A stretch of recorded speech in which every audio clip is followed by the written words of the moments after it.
Person with the closest birthday, so I think that makes it Dakotah. That is Dakotah.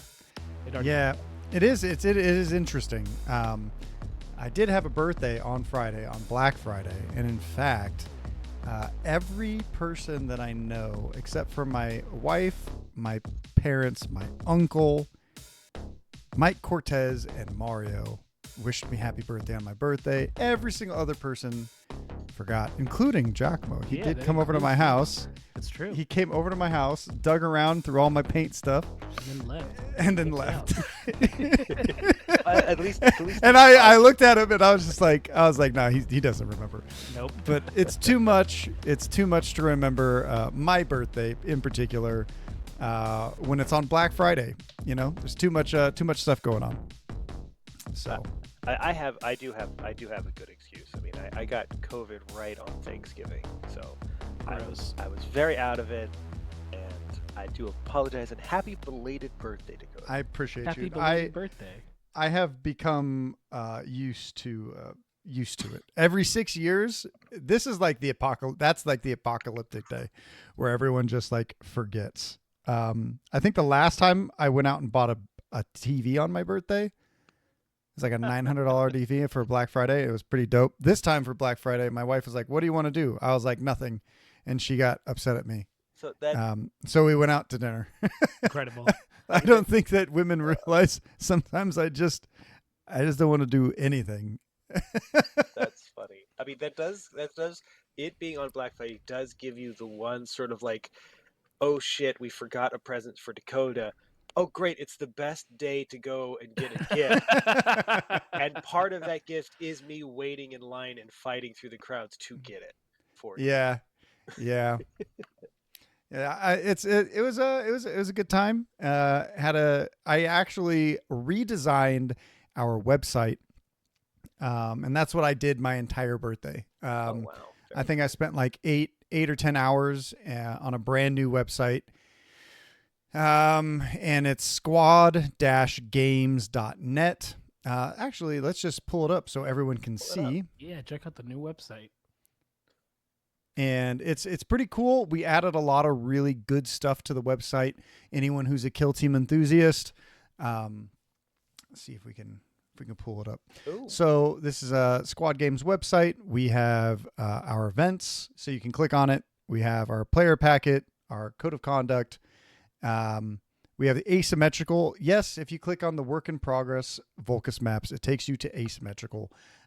Currently, they don't exist. I'm working on LVO, so I'm a very busy boy. Very busy boy. Coming soon. Yeah, we have the hobby track rubric. We have hobby track rules. We have the kill team stats, which we will go to. Kill team maps. If you guys want to buy a mat, you can buy them from here. We have Squad Games links. It's our YouTube or Twitch or Patreon and Etsy. Etsy is not working currently. It's a little video of us. We have our only event left this year. I'm going to be posting more events here shortly. Our YouTube and email. So our stats page is pretty cool. It is specifically kill team stats for quarter 4. It's 4+ rounds and 16 players or more. Typically, we have this locked behind MetaWatch, but I decided to help the community and anyone else to come and check this out. This ignores leagues, and it ignores buys. It also ignores TOs who might fudge results that we catch, because we do audit every single tournament. And if there's something fishy going on, I typically reach out to the TO to see what happened so we can make sure we have the correct numbers. MetaWatch will still be going, and we will be explaining which teams typically score what. So, like, let's say, what is the average Death Corps player score for Tac Ops? Well, it's like 1.82 for Tac Ops. Yeah, it's pretty bad. It's pretty sad. There's a reason why Death Corps have a 24% win rate right now. So they're rough spot. Yeah, but again, when we look at the numbers, you do see that it says 28 games only. So they're not a very popular team right now because they are not that good. They sure do beat the Breachers, though. They do. Breachers actually have had 0. They've had just the World Championship of Warhammer. That's the only event anyone's taken them competitively at a 4-round event or 16 players or more in the world. So, yeah. Pathfinders are also on the struggle bus. So are Farstalkers, Commandos. Commandos kind of surprises me. Yeah, Me right. too. That they fell down. What all from the height to this, to the ground. Yeah, they're struggling. It's probably, I think, because all the really good players are playing some of the top teams.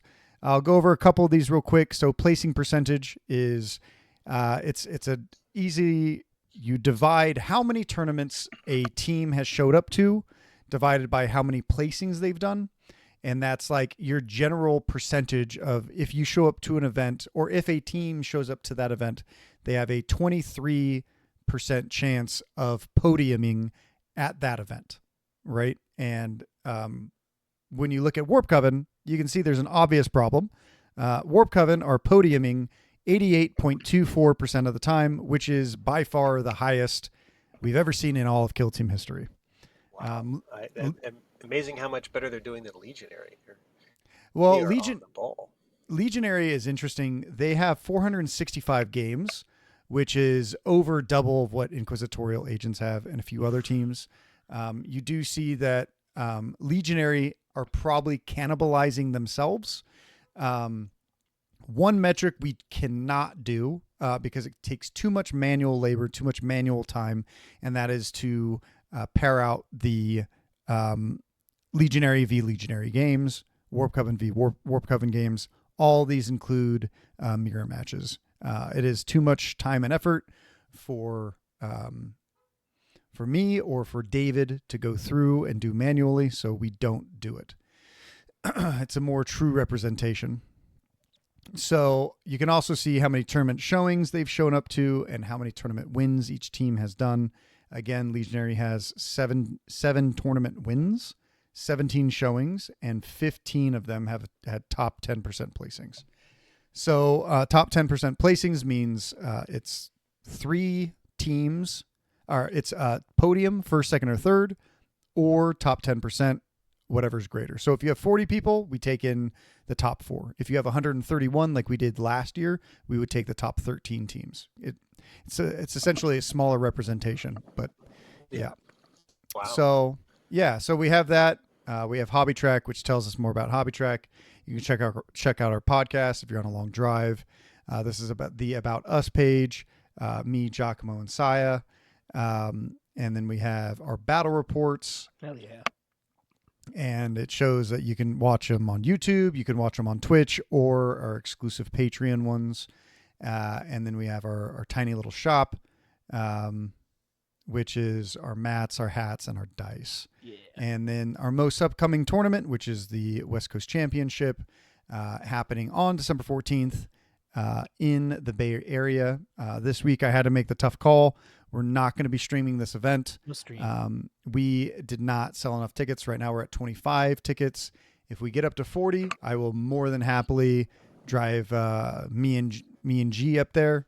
But it has to make financial sense to bring a trailer, a truck, and a bunch of other stuff. If I don't have to bring a trailer and truck, if I don't have to bring the stream, I don't have to bring that.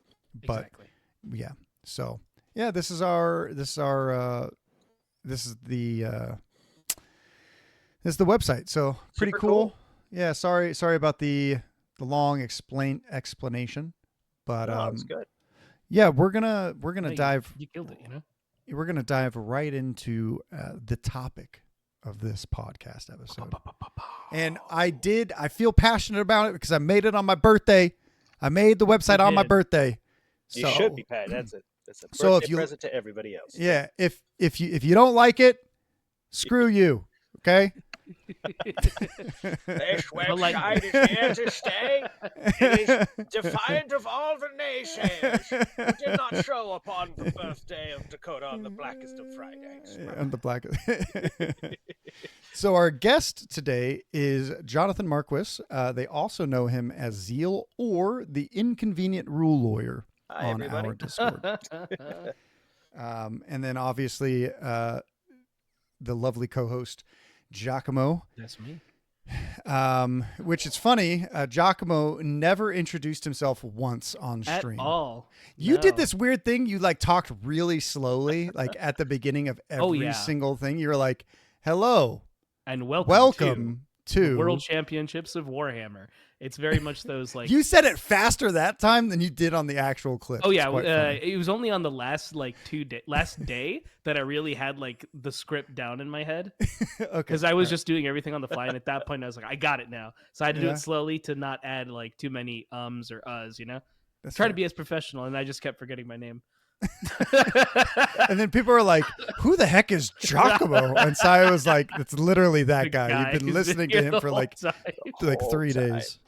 Oh man, good times. Yeah, it was a good time. If you guys want to catch those, we are dropping those battle reports daily on our YouTube.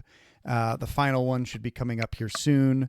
And yeah, it's or I think we're on tournament Day 3. Day 3. Yeah, I need to upload that one. Is it They the still- whole day 3?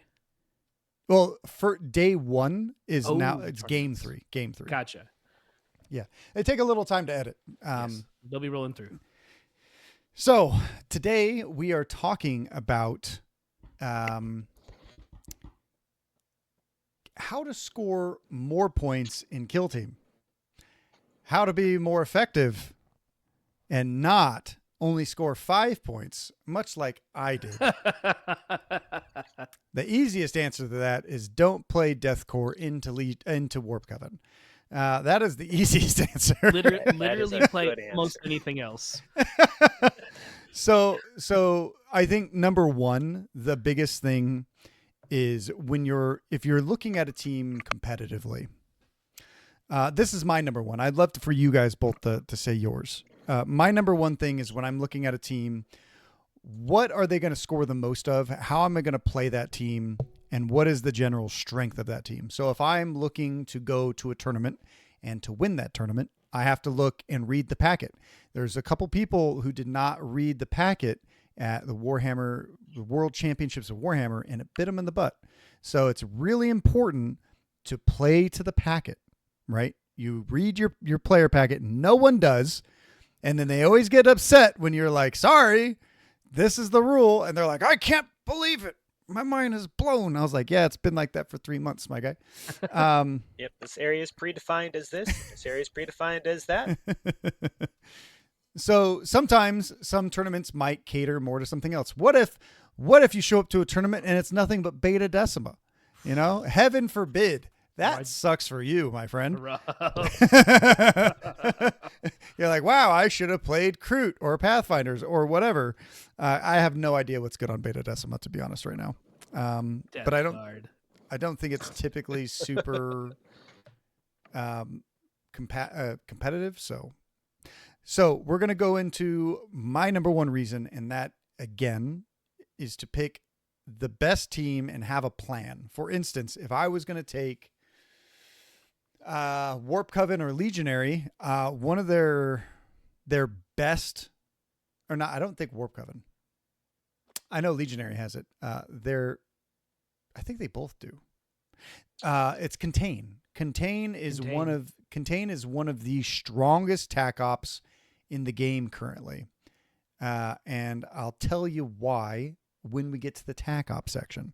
But typically, I'm going to want to play a specific team that doesn't have a lot of counters or anything like that. And then you're going to play that specific team to a certain way.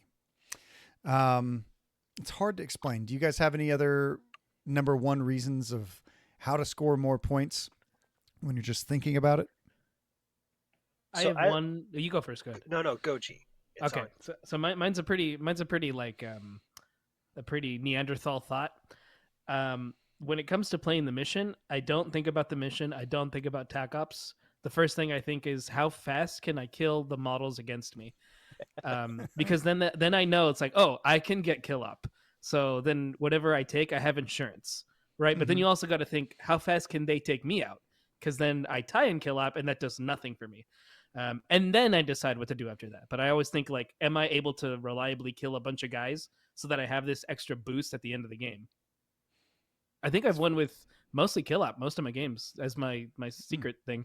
That is interesting, G, because that I would tell you that is not what 90% of the players took at Worlds. At Worlds. That's it is not. That is everyone told me that's the trap. Like when I would tell them that. Yeah, it can be a trap. It can be. Jonathan, what are you thinking? So inconveniently, I have so I've got COVID, so I've got a little bit of an idled COVID mind right now. So okay, take any advice I give you with that grain of salt right now. But I try to look for, like, when it comes to there's three things, and there's an extra layer on top of the three things. The three things are going to be your tac op, your crit op, and your kill op. And then the layer on top of that is which one are you picking as your primary. So if I'm looking at a team and because I've read the mission pack, I already know what the boards are going to be, and I already know what the crit ops are going to be, then I can go like, okay, this team that I have here is actually really good at this. If, like, for whatever reason, the tournament advisor was like, you know what, we're only going to do the crazy ones. So we're going to go with Power Surge, and we're going to go with Extraction, Extraction, all the ones that are like super specifically interesting. Then I know I need a team that can do those things.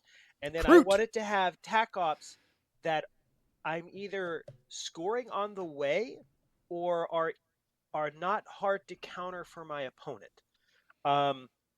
Scoring on the way means, like, if it's loot and there's a lot of mission objectives and stuff like that, and my team doesn't have a lot of APL going on, but I know I'm going to be in my opponent's backlines, I'm going to go for ones that help me out with that. So either that's seek and destroy, or even some of the security or recon, where I'm going to be far in and that doesn't hinder me. If my team has stuff to do stuff for free, like if you are the good old dwarf boys, and you're putting down recon bunners because you want to already be in your opponent's backlines, and you need to do that, then I'll try to go for those ones that are dovetailing with the strategy that my team already wants to do.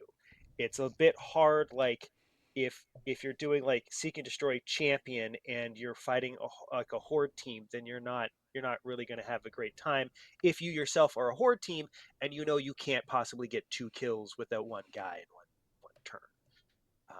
So that's kind of how I look at it. I try to look for the ones that are going to dovetail with what my team is already capable of doing.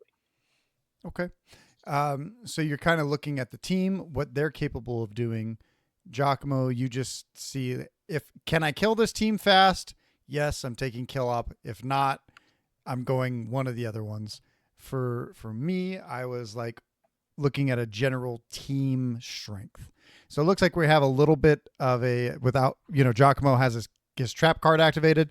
Don't follow Giacomo's path. Nope.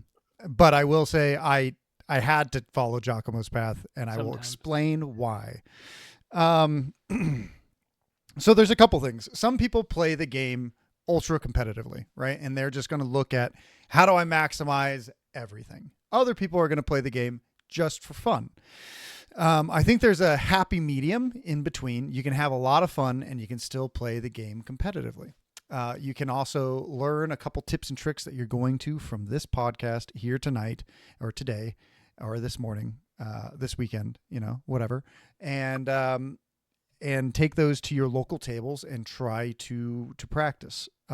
My next tip for everyone is to practice and practice and practice and practice. So, for instance, there were a couple of maps that I didn't play a ton of from Volcus, and I realized that I should have take ground on a couple of those maps against specific teams. And it really would have helped know that, and I would have won probably one more game, or I would have tied, right? Got close to. And at Worlds, let's just say. But without me knowing that, I gambled and I took Storm objectives, which everyone thinks is awful. But I will tell you, there are a couple of times that Storm objectives is actually good when we go through the Seek and Destroy deck. Unbeknownst to everyone else, because, not everyone has great Tac Ops. Not every team can score Tac Ops. So you have to really think about your team and how they're going to function in each and every matchup against each team. And the only way you're going to know that is by practicing. So even on ITD. So we typically have a map pack that you would want to test and you would want to play on before you go to one of our events. Same with Games Workshop. They have maps. Turning Point Tactics, they have maps. A lot of people find useful maps all over the place. So practice a bunch, play a bunch of different teams, play on TTS, play at your local stores, practice. That's how you're going to definitely get better. But theoretically, learning from us, how are you going to score more? Let's look at crit ops first. There's a couple reading comprehension problems on some of them. In fact, I think I could have possibly scored more points, not beat a Legionary player, Matt Wilhelm, but I might have been able to score more points against him if I would have read the crit op just a tad bit better. Because I messed it up pretty good. It happens. Yep, it does. It does. I could have scored an extra point and not thrown away all my models. That's okay. So secure is number one. For some reason, people don't think secure is sticky. So you move a model up, you use a mission action to tap a point, and that point is yours for the rest of the game. You score points on that objective for the rest of the game until your opponent comes up and takes it away from you. That typically means a lot of the times you can kind of leave that objective alone. You could. You could go really push hard on the secondary objective or their back objective to try and take that away from your opponent. But another weird thing is Worlds. I had a couple conversations where the developers have said Kill Team is meant to bring kill back to the game. Oh my gosh, it's so cool. Well, unfortunately, the way Kill Op is currently, it makes everyone play very...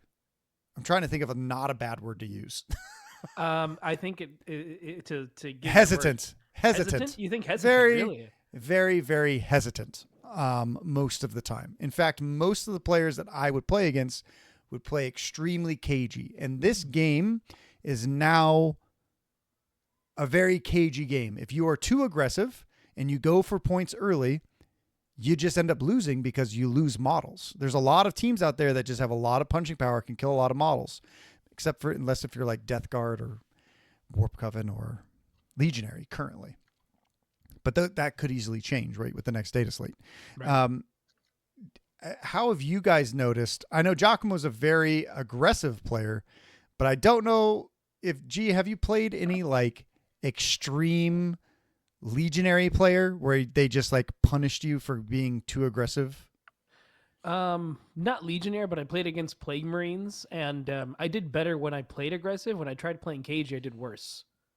Yeah, it's both. There's just a really big power differential between Angels of Death and I think Angels of Death currently on our stats page have a very bad win rate. They definitely do. They're not cracking through that armor, but I did better with Angels of Death than I did with Nemesis Claw. Angels of Death have a 38% win rate, and a 0% placing rating, and they've shown up to every single tournament. I mean, when you're able to reduce damage, I can guarantee reduce all this damage. It hurts. It does hurt. It does hurt. Jonathan, in your games, how have you felt the game? Does it reward risky, aggressive play, or is it much more cold, calculated, and rewards a hesitant play? I found it honestly to go both ways. I think it really just depends on the mindset of my opponent. The first tournament I played for this edition was in Euro 1, which was just a few weeks in, and nobody really knew quite what was going on, I took Killer Pox, which previously They're were super good. huge good. Right Worse now, than right now they Not need good. some help. They do. But that said, I mean, I don't think they're going to get very much help just because of how much stompy they were before. Mm-hmm. But I'm a huge horde of like 15 different models. I have the most possible amount of hit points you can have in a game. Um, but I found for a lot of my opponents, if they weren't used to dealing with me from the previous edition, because it is kind of a rare team, um, it, we would generally tie. The time that I usually got stomped out was an amazing play where uh, the Night Lords basically said, "Hey, I'm a fake Nurgle baby. Come and step out of the blast zone." And my one guy did, and I had like 9 other dudes next to him who would have been in super conceal. But it's not how blast is going to work when someone can just fake do a dash. And I tried to get as much, mitigate as well as I could, but that was pretty devastating. But I found that most of the ones that I fought, um, usually the kill op consideration didn't start to come in until like the third turn, because round 2 is always usually super bloody. Um, and then it was okay, you have to start to play the game of, is it better for me to try to kill my opponent or score that thing or deny them the kill? And that sort of mindset you don't get until you're probably, trying to really win the game and trying to be more of an elite player. And depending on where you are after, like, the first or second round in a tournament, you might be fighting those folks who are still thinking with that, or you might be fighting in the beer and cheese brackets where they're just having a really good time. And usually when they're having a really good time, honestly, it is a slog of blood flying everywhere. Mm-hmm. So one thing I found is watching SoCal Open before I get into the worlds. I would find that new players or players that were relatively lower in the standings would charge up the battlefield really quickly, and then a lot of models would die on both sides. When you looked at some of the higher level of play, you found a lot of people being a lot more cautious with their models because they realize that the game currently is 1 on turning point 3 and turning point 4. It's not 1 on turning point 2.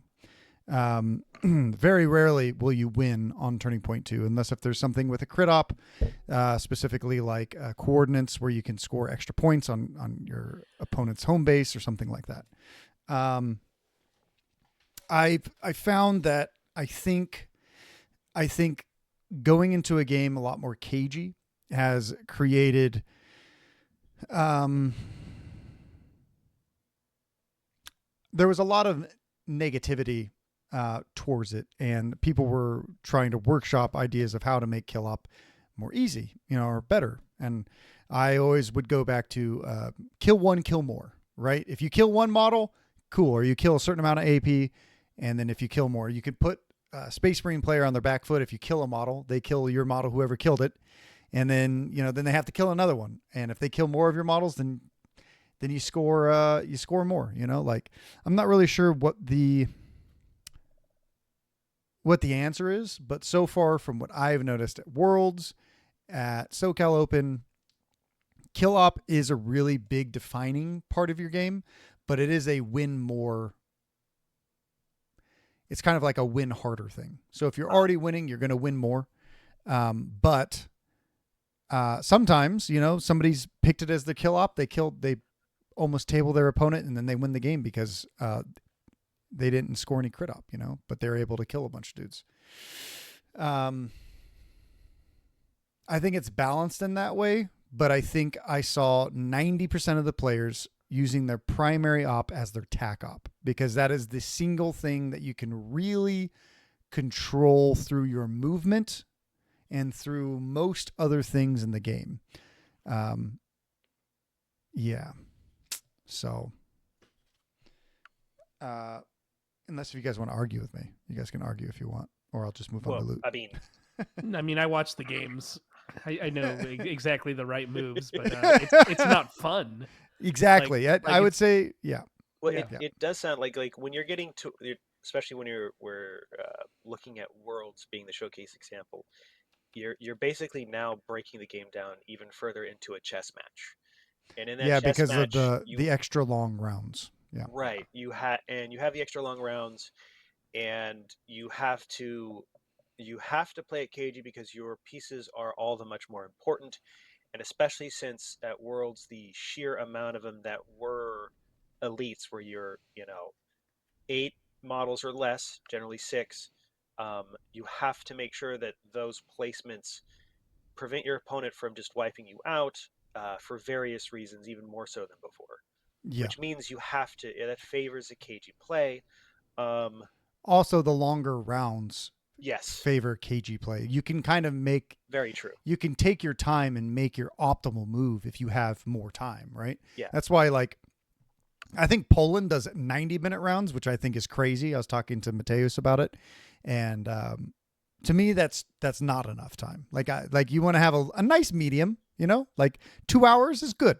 I like 2 hours. 90s, Jesus, they're Yeah. like speed team in there. Yeah. That one maybe more kill op, or maybe they're just better than Americans, the Polish players are just better than everyone else, and they just,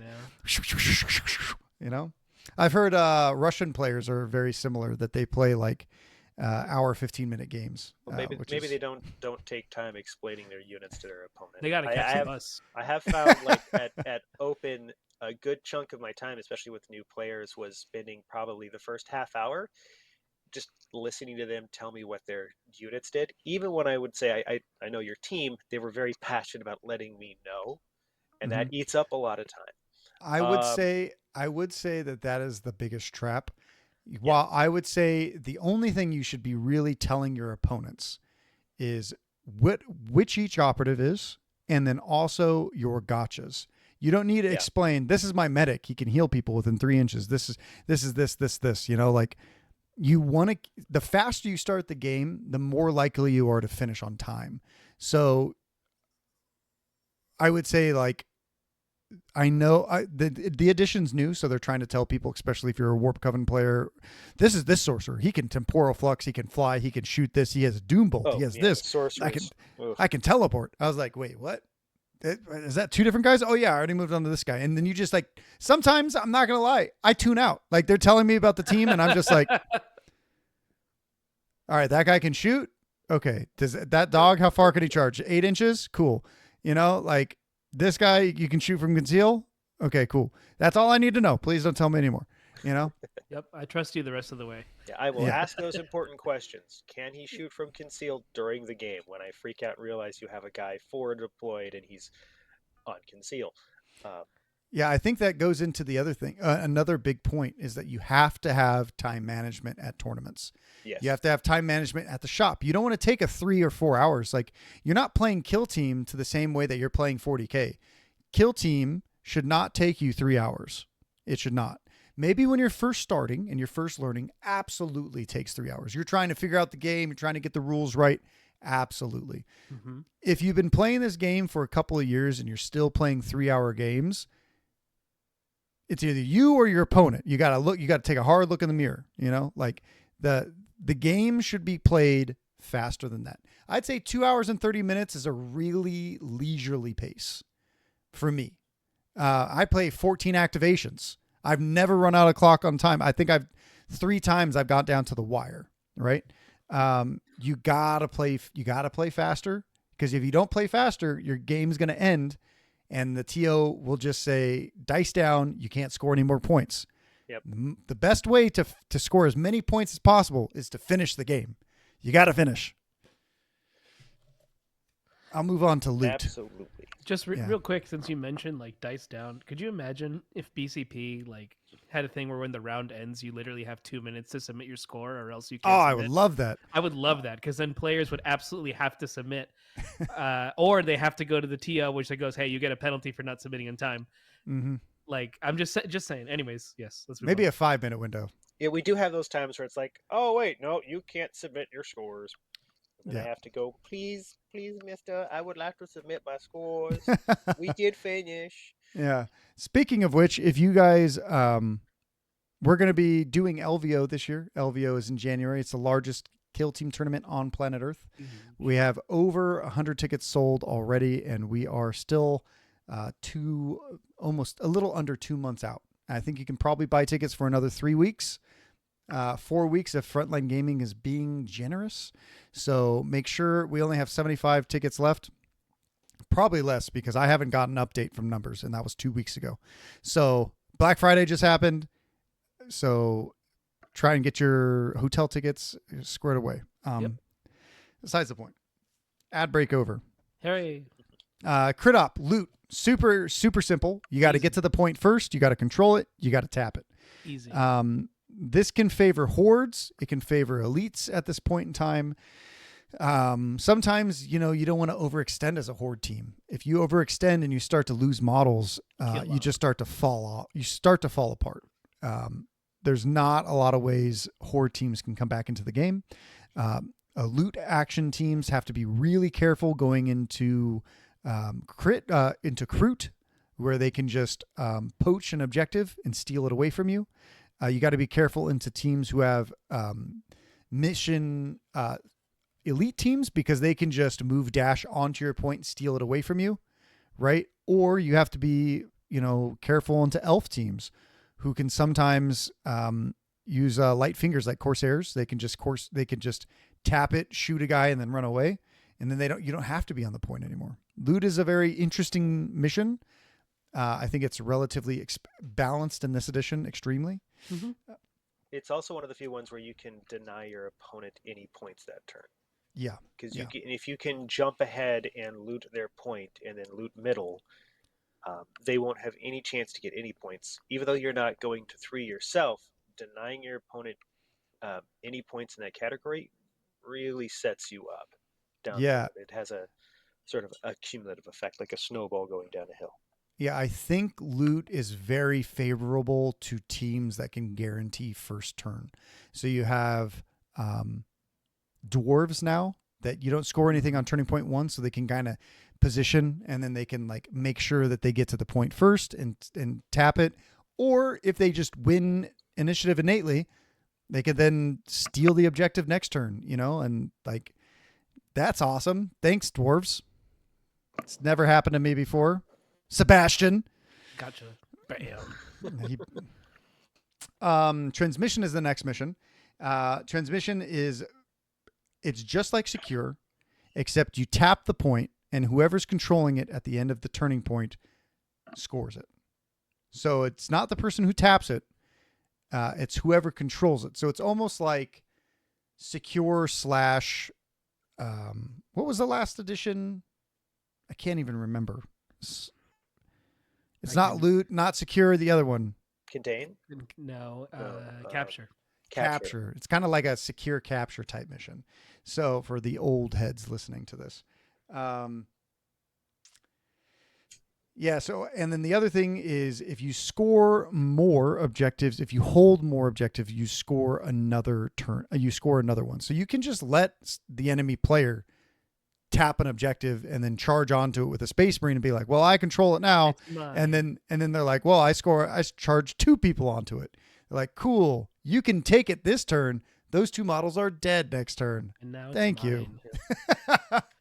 And I think that's the problem that you run into Kill Op with, right? If you overcommit too early, it can start to spiral out of control, right? Mm-hmm. Because then all of a sudden, if they get, let's say the next turn, the Space Marine player gets initiative, he might be able to kill both of those models reliably, and then tap the point, and then be like, "Kill me now, my guy."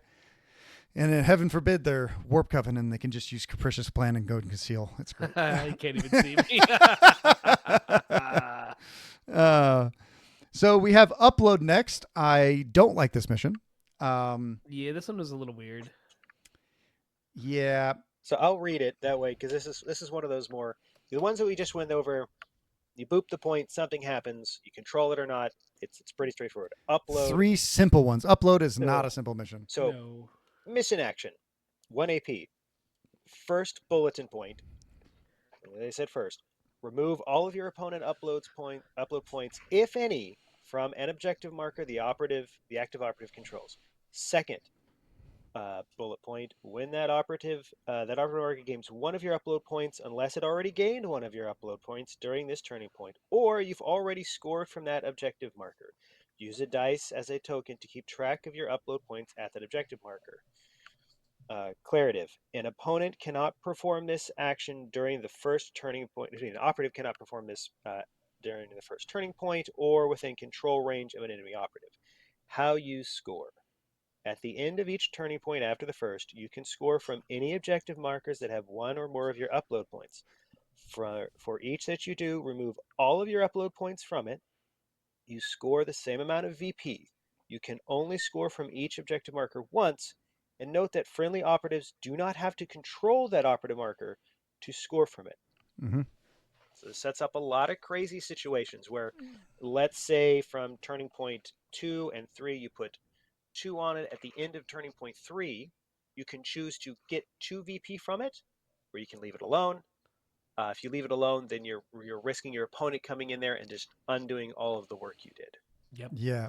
This is definitely one that you would not select your primary as a crit op because it's too, unless if you're like a Giga Chad confident guy or girl.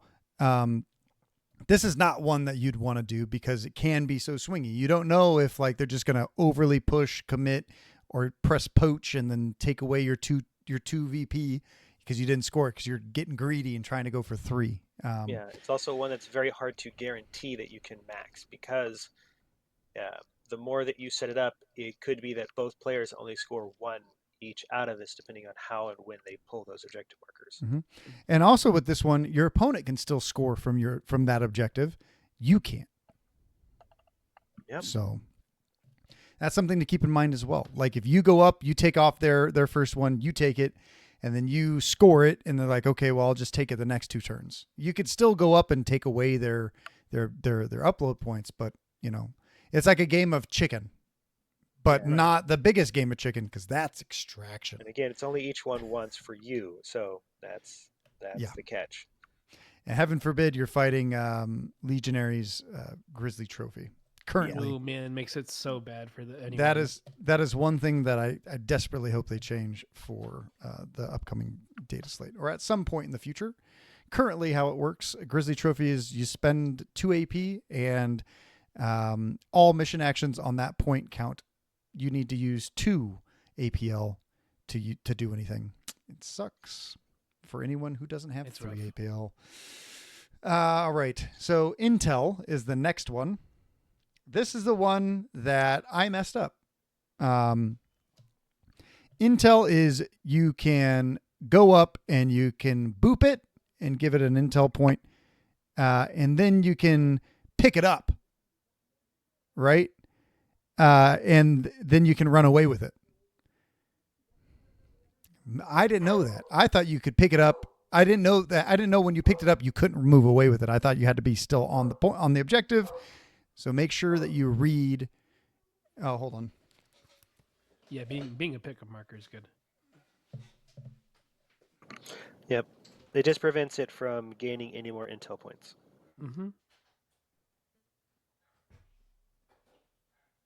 So it's an action to boop it. When you boop it, it gains an intel point. In each turning point after the first, you can use the pickup action that performed on each one that has at least 1 intel point. Sorry about that. Marker can't gain any more. Here. Okay, and I locked him out. Welcome home. And then the victory conditions are at the end of the 4th turning point. Can you guys still hear me? Yes. Yeah, we can hear you. For each objective marker that friendly operatives control, you score a VP equal to its intel points. And if you're holding on to, if you've done the pickup marker, you are controlling that marker and no one can take that away from you. So this does mean that if you can run into your opponent's backline and pick up that marker, your opponent can no longer activate that intel drop to get any more intel. And so you then have to, like, yakety sacks chase that person for that victory point. And if they crump them, and then they can then do the pickup marker, because if you're holding something and you die, you freely drop that item within control range. Within control range, which means you get to place it, which is also rather important. Yes. Yeah. So I mean, this is a really interesting one if you play it right. but you have to understand the mission. And I feel like it really is bad for players who don't play the game regularly. I think that it's relatively important to understand this mission in particular if it shows up at a tournament, which I think it shouldn't be at a tournament. I don't think it's I think it's too difficult for people to understand correctly every time, or it's too one sided. It can be too lopsided. Extraction, Giacomo, do you want to take extraction? I will take extraction. It is a mission action where you search for 1 AP. And first bullet point, one objective marker the active operative controls is searched. If it's the last objective marker to be searched, that marker becomes the extraction objective marker. Little caveat here, an operative cannot perform this action during the first turning point while within control range of any operatives, or if that objective marker has already been searched. So additional rules, it's the pick a marker action, can be performed upon the extraction objective marker, so the last one. While an operative is carrying that marker, worse than the hit stat of that weapon by 1, it cannot be removed and set up again more than 6 inches away, and it cannot perform charge or dash actions. And victory points, whenever a friendly operative performs a search action, you score 1 VP if it's the first or the third. If it's the second one to be searched, you get 2 VP. And at the end of each turning point after the first, if friendly operatives control the abstraction objective marker, you score 1 VP or 2 VP if it's the fourth turning point. I'm not like a super fan of this one because usually it comes down to, all right, mission action, or like where someone won't do it until someone has done 2 already, and then they want to have the last one because that's worth the most points. Yeah, it becomes a game of chicken, or literally that. So my experience with this was against a legionary player. I won initiative on turning point 2, and I knew that if I didn't go tap the middle objective, he was just going to put a grizzly trophy on it, which means that my 2 APL team would have to start on the objective or get a bonus APL to get in there and then somehow steal it away from a bunch of Space Marines that are all take ground inside of the building, which isn't going to happen. So my very first thing was like, hey, I'm going to put a guy inside and I'm going to tap it. He was like, cool. I'm going to take my leader, move 9 inches and tap your objective. Oh. I was like, well, I can't really get to your objective. You're going to do that next turn. Yeah, you're just going to pick it up. I guess I don't need to hide anymore, and we're just going to fight. Yep. The actual good thing about that was it ended up taking out his butcher out of the game because he had to take his butcher and run away with him because I was running after him. You know, I just started jumping the sniper off the building and a bunch of other dudes, and I was like, oh, I'm going to lose anyways. Let's go. You know, and I was able to kill the butcher on the very next activation, or the very next turning point. My Melta came around the corner, got first turning initiative again, killed him. The Melta killed 2 models, and the rest of my team killed 2 other models. Wow. And I lost. Yeah, it was great. Yeah, I killed 4 legionary. Made me feel strong. Made me feel very strong. Took 13 operatives to do it, but you know. Rough.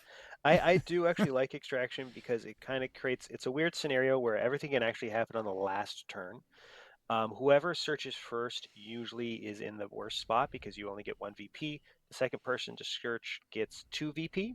So you kind of want to turtle up on your areas and then see which one your opponent's going for. And if you have the opportunity to go into your opponent's backline, obviously you want to take it.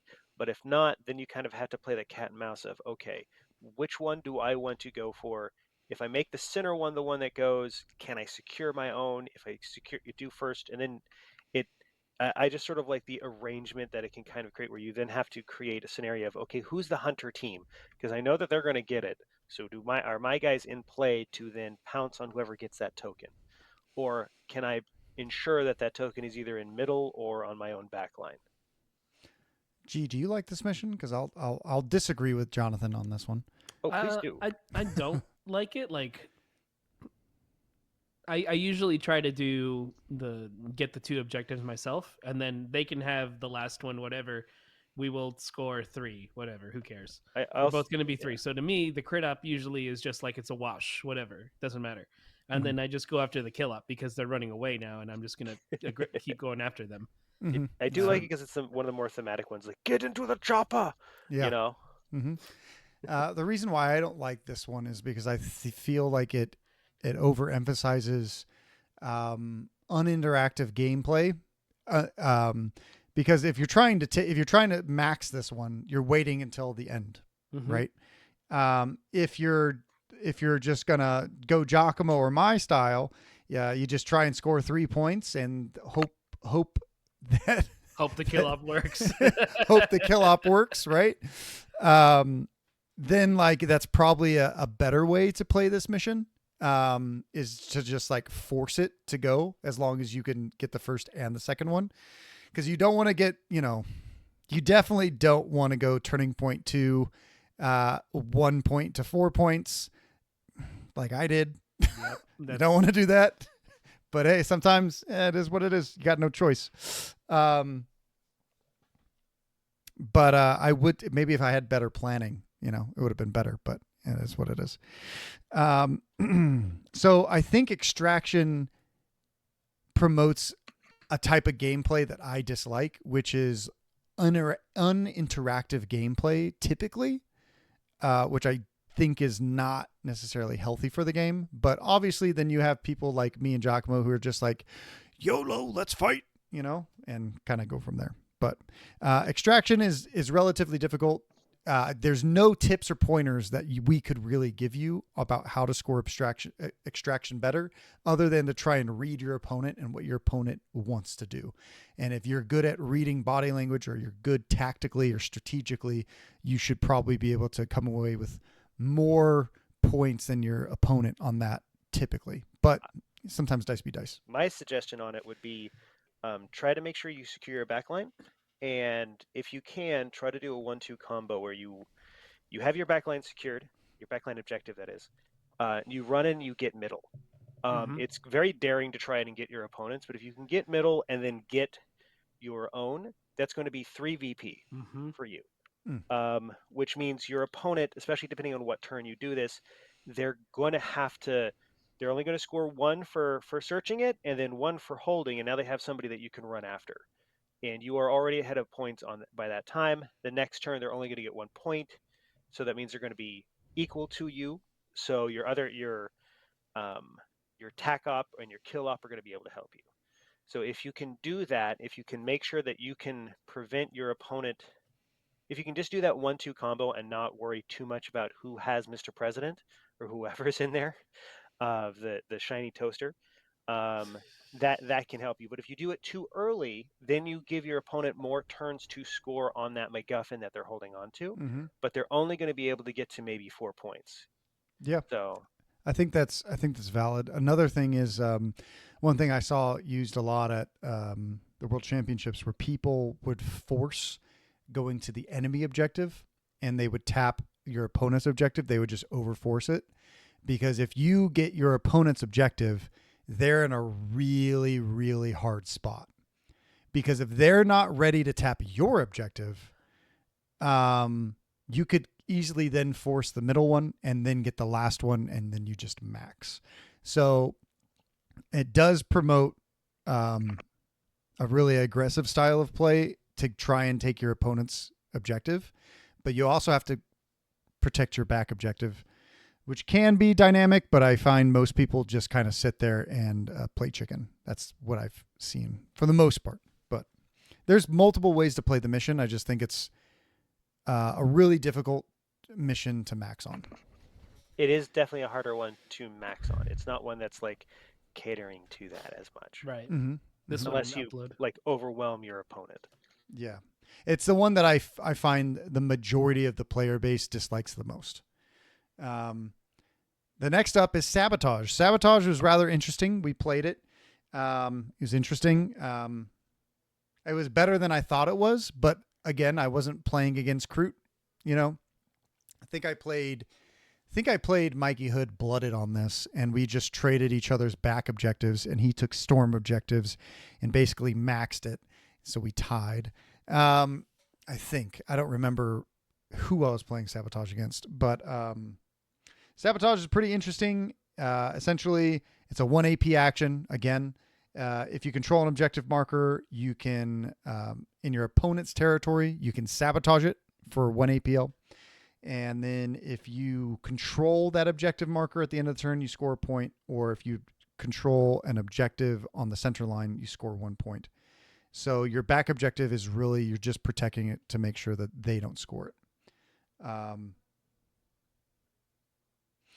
So it's relatively simple, but I find anyone who can manipulate tapping points and stuff like that is typically, it makes it like Grizzly Trophy's really awful on this one as well. You know, we're catching a trend. Dakotah doesn't like Legionary, probably like most of the player base. Yeah. It does mean that they have to get that Grizzly Trophy at your end. So if they get in the middle objective, it doesn't do that much for them. Yeah, it would just have to be in their own territory, which makes it impossible for pretty much two APL teams to ever tap, typically. Which means that they just pretty much, they're probably hoarding in that area to protect it. Yeah. Oh, yeah, for sure. Well, you don't have to if a 2 APL team can't move onto the objective and sabotage it if you make the mission action 2 APL to sabotage. You know? It would take them 2 turns, and by the time they would get to do it on then theirs, you just kill they them. might be dead exactly before they even get a chance to do it. So yeah. What have we been doing here? If you're playing against Kroot, it's just an auto win. But if you're playing against Kroot or you're playing against, you have to always be careful because Kroot can just poach your objective, run onto it, and tap it. You know, and they're just trading a body for a point, which is worth it. Yeah, which is a dwarven tactical play. Hey, maybe the Kroots ate some dwarves. Yeah, Power Surge is pretty interesting. Essentially, as a strategic gambit, whoever the defender is on the turning point gets to choose an objective marker that is power surged. And then next, the other player gets to choose it. I think I played it as whoever had defender every time, but that's incorrect. It is if the defender is turning point 2, and then it rotates back and forth. And whoever controls it, controls the power surge objective at the end of the game, gets it, and gets 2 points. Or at the end of the turning point, you score 2. And if you do the reroute power on it, you score 1. So it's also a mission difficult to max on, unless if you are a Giga Chad. But I found this one relatively simple. It's okay. Yeah. And then finally, Coordinates. I've never seen Coordinates played like until the end.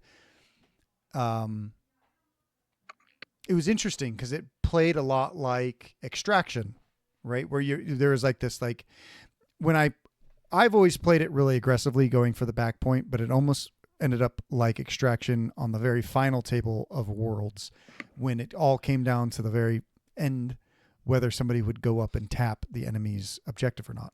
I'm not going to spoil it for everyone. You can go watch the battle report when it releases, or you can go to our YouTube and Twitch and find it.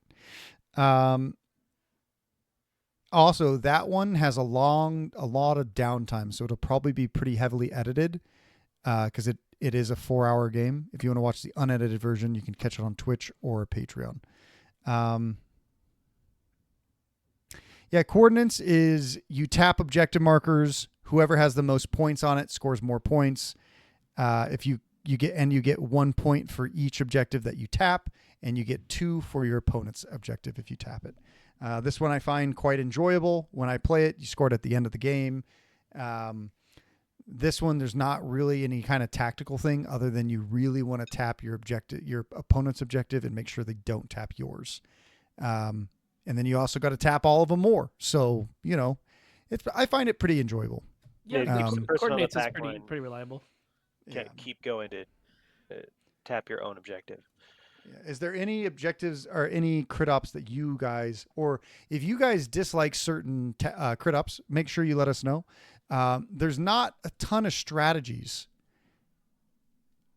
like extra strategies to score more points on this, but we'll go through some tac ops here. Do you guys have a favorite crit op or favorite set of crit ops? I really enjoy coordinates. It's one of those like you earn it throughout the game, and then at the end you get your reward. Coordinates is a lot of fun. Yeah, I really enjoy it. Secure is probably my second, and then somewhere where loot and transmission are pretty similar. Loot is always solid, so like I'm never upset playing it. I don't like upload. I think that's what like upload and extraction to me are what coordinates is. You know, like or they want to be coordinates, and coordinates just does it better, like entirely. Sure. And I don't think I've ever played Intel. It's okay, but you have a running away mechanic, which is innately not the best, in my opinion. But Yeah, Intel's interesting because it does offer that. Do I need to Vominos now, or do I try to milk that point for yeah, more VP? it just helps people who have practiced the game more kind of Very much so. figure out how to play that better, right? Yeah. So let's move on to Tac Ops, and then we'll move on to Kill Op. Let's start with Seek and Destroy. There's a couple interesting things. There's a Horde team, there's balanced teams, and then there's elite teams. Horde teams are anything above 10 to 11 models. Your balanced teams have typically between 8 and 10 models. They shoot and they fight, And then you also have your elite teams, which are typically 6 models, maybe 8 if you're counting, I count those elves, and I count Hyrotech. you count Void Dancers as elites? Absolutely. We'll censor that out. You will. I won't. I probably won't either. We're late in the game. We can say one. This is PG-13. Yeah. Yeah, I am on the.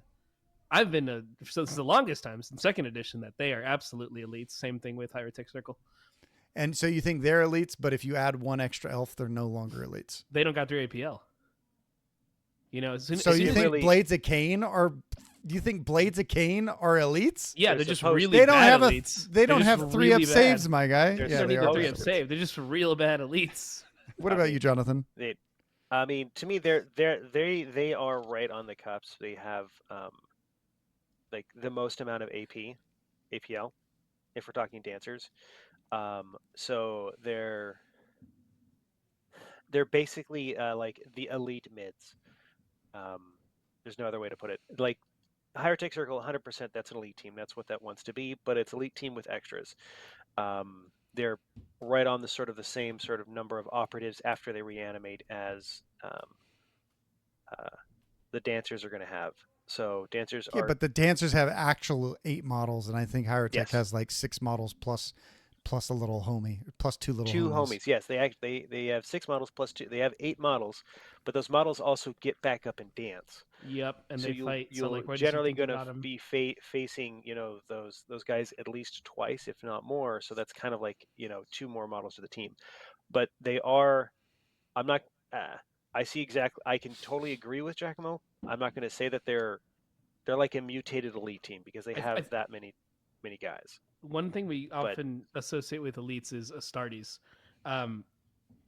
Most Astartes are elites, not scouts. But not all elites are always Astartes. Because they have to. You can't just be like, "Oh, okay. Astartes elves." What? That doesn't make That sense. was a very complicated way to say that, Giacomo. But Very I think, complicated. but like You almost lost me. they're nearly an elite team. I think they're sort of their own bracket of team. They're their own kind of elite team. They play different from Astarte elites. Yeah. Yeah, they are what the elves are considering an elite team, which is 8 units, a little less bodies. They're not obviously not as chunky, but they do hit like a truck, and they do have APL for days. I think they're their own niche model of thing. They're just in Blades of Cain just in a bad spot. Blades of Cain are in a bad spot. They should be Blades of more Lame? on Where's those 3 up saves? on par. Blades of Lame? At least for the Striking Scorpion. At least for the Like strike. that would make sense, right? Like the Striking Scorpion is your model Yeah. that's tougher. You have your faster one, and then you have your shooting one. Like that makes sense to me. It would be nice. They should at least be on par with the laughing guys. At least. Yeah, but we're going to go But back on and to- we're yeah. going to talk about Seek and Destroy, and we're going to talk about balanced versus hordes versus elites. And I think specifically for me, I think Seek and Destroy heavily emphasize on elite gameplay. In fact, this is probably the most nerfed of all. Well, maybe Recon got more nerfed. Second most nerfed Tac Ops in the game compared to last edition Yeah. to this edition, right? Yeah, this So- got wrecked. Yeah, so we have Overrun, which is really only useful if you're playing an elite team, because you can just move on to your opponent's side, kill somebody, and then score a point. You score 2, right? Dancers are included in this because they are 3 APL. Yes, they are 3 APL. But now the problem is when you do a horde team, you have to do that with 2 models. And unfortunately, the dice fixing is not there for every team. If you have a team that can reliably kill your opponent or wants to be in your opponent's half, perhaps you can take Overrun. But also when you take Overrun, people just might be like, oh, you want to kill models in my half of the board. So if you're telling me you have Overrun, I can just run away from you, and then you don't score any Tac Ops and you don't score any kill op. Cool. If I just kill you more than you kill me, then I win the game because maybe I have a different kind of Tac Op. I think it's innately not great for. You can counter it pretty well once you see it coming. You just get Yeah. your guys on the other side of the board. I think Night Lords are great at this one. I think certain other teams can be great at it. Night Lords are great because you can charge up, kill somebody on their side, and hide. Warp Coven the same. Most type of elites can kind of do Overrun, I think, significantly well. Again, horde teams, imbalanced teams. If you have a model that has 3 APL, like maybe. I don't know if Blades of Cain get this. But like if it makes sense for your team, then sure, it could be a good thing to do. But you're putting a model in danger that might die. You don't know. Yeah, the way to get around it for most of the balanced so horde teams usually traditionally have terrible comms units. A comms unit is one that you can tap and it gives an APL to somebody else. Balanced teams usually have better comms units. A case in point are like the Caster Kings, where regardless they can't see them, but they can basically talk to them. They have actual flip phones. So if your buddy out there kills somebody, you make sure your comms is going last to then give them 3 APL, and so they count for that final thing. And even if they don't die, but that's the idea is you kind of want to do that towards the end, and you should hopefully out activate or be able to at least help that buddy. So that person does their thing, next person throws a grenade on them, last person gives them the +1 APL, and you're like, great, I've killed one thing somehow. And that obviously depends on what your matchup is and what you're going against. Generally, obviously, for this one, you might want most of your spearhead of a force to go for your opponent's back objective, because that's the only objective and area where you can usually guarantee that your opponent's going to leave units on their side, as opposed to anywhere else on the board where they are already trying to rush into your side of the field to counter this and just play the game normally. Yeah, the champion I really only saw taken at any of the events that we've been to with people who were overly confident on models that they could kill that were Space Marines. So I saw Night Lords players taking this. I saw Legionary players taking this, but I definitely saw the more the game was played, the more unreliable they found champion, because you have to select a model and then you have to move that model and you have to kill somebody, right? If you don't have first activation, they could just run away with all their models, or like a model that you were planning on killing, an injured model, something like that. I think that it can be a kind of a trap for champion, but champion can still be scored well. It can. I would definitely say don't take it if you're playing horde teams into elites. I know a lot of people have told me that I should take champion, but to be honest, with a Melta with a 4-up save, if I don't go for, here's the problem. For Death Core themselves, probably Pathfinders, stuff like that.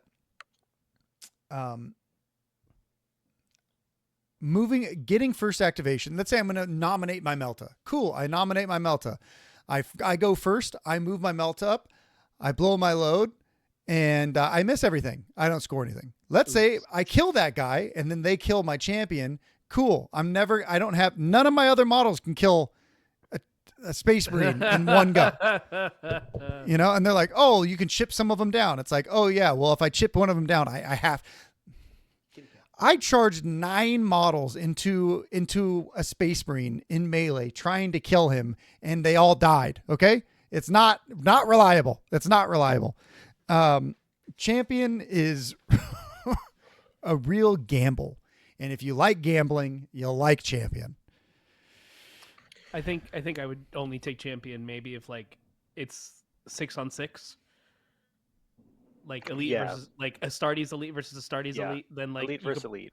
That's probably where I would do it. I don't think I would ever take it otherwise. Like, I don't even think Angels of Death should take it into Legionary. Legionary can take it into Angels of Death. They can be like, oh, I have a Melta. I have a champion chainsword guy. Like. Oh yeah, totally. But like, if I'm gonna do it, like, I think that's my best odds. That's your best bet. That's fair. That's like fair. If I was gonna if I had to pick a thing to take champion for. Yeah. So we have.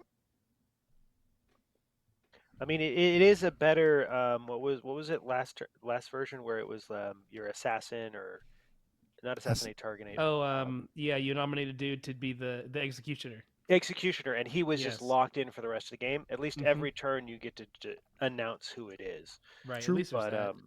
Yeah, but this just to max this objective in order to win the game. That you have to be dead right. Yes. And the dice have to be on your side every time. So you have to really set that up for each round and figure it out for the next round. And that's honestly that's easier to do if it's an elite versus elite matchup. Especially, if everyone's going corn and you're going to be blendering it. Hell yeah. Hell yeah. So now we got the last one. Storm objectives. Essentially, if you have friendly operatives on your opponent's objective, if you take it away from them, you score a point. At the end of each turning point, you also, if you control an objective marker that was stormed by friendly operatives, you score a point. So typically on certain missions like secure, like loot, that kind of stuff, you got to move on to a point, you got to click it, and then you can be like, all right, cool, I'm going to send a dude in, kill him. It can be good. It is a risky move, but I definitely think that there's play into hordes, teams who have a lot of models that are going to be going on to points on and off of points. But I have had it so that I took it in my very last game against Sebastian, and I could not take away his point because he had a dwarf guy who would just be like, I have a thing that just makes it so that you can't tap my objective unless you have 2 APL. And I was like, oh, dang you. And you could get the APL. And then he just kept stacking dwarves on it. And like, I'd kill one and then he'd be like, here's another. And I'd be like, dang it. 3 up save with 8 wounds. Jeez. Yeah. I scored 1 point. It was not good. It was not good. So I think it's if you do it, you have to practice. You have to practice that style of play. You have to be good at that style of play, and then your opponent has to be good at not denying it. Like perhaps they put a bunch of their weak models on their side of the board because they're going to be pushing towards yours, and so then maybe it's a good idea to take it. But I think you have to select it beforehand. So good luck on seeing the future, unless if you're Eldrad. I would probably take storm objectives if I was playing an elite team versus a horde team. Specifically on loot, where they have to be on the objective to do something. So I know they're going to be there, and I'm going to go charge them and take it from them.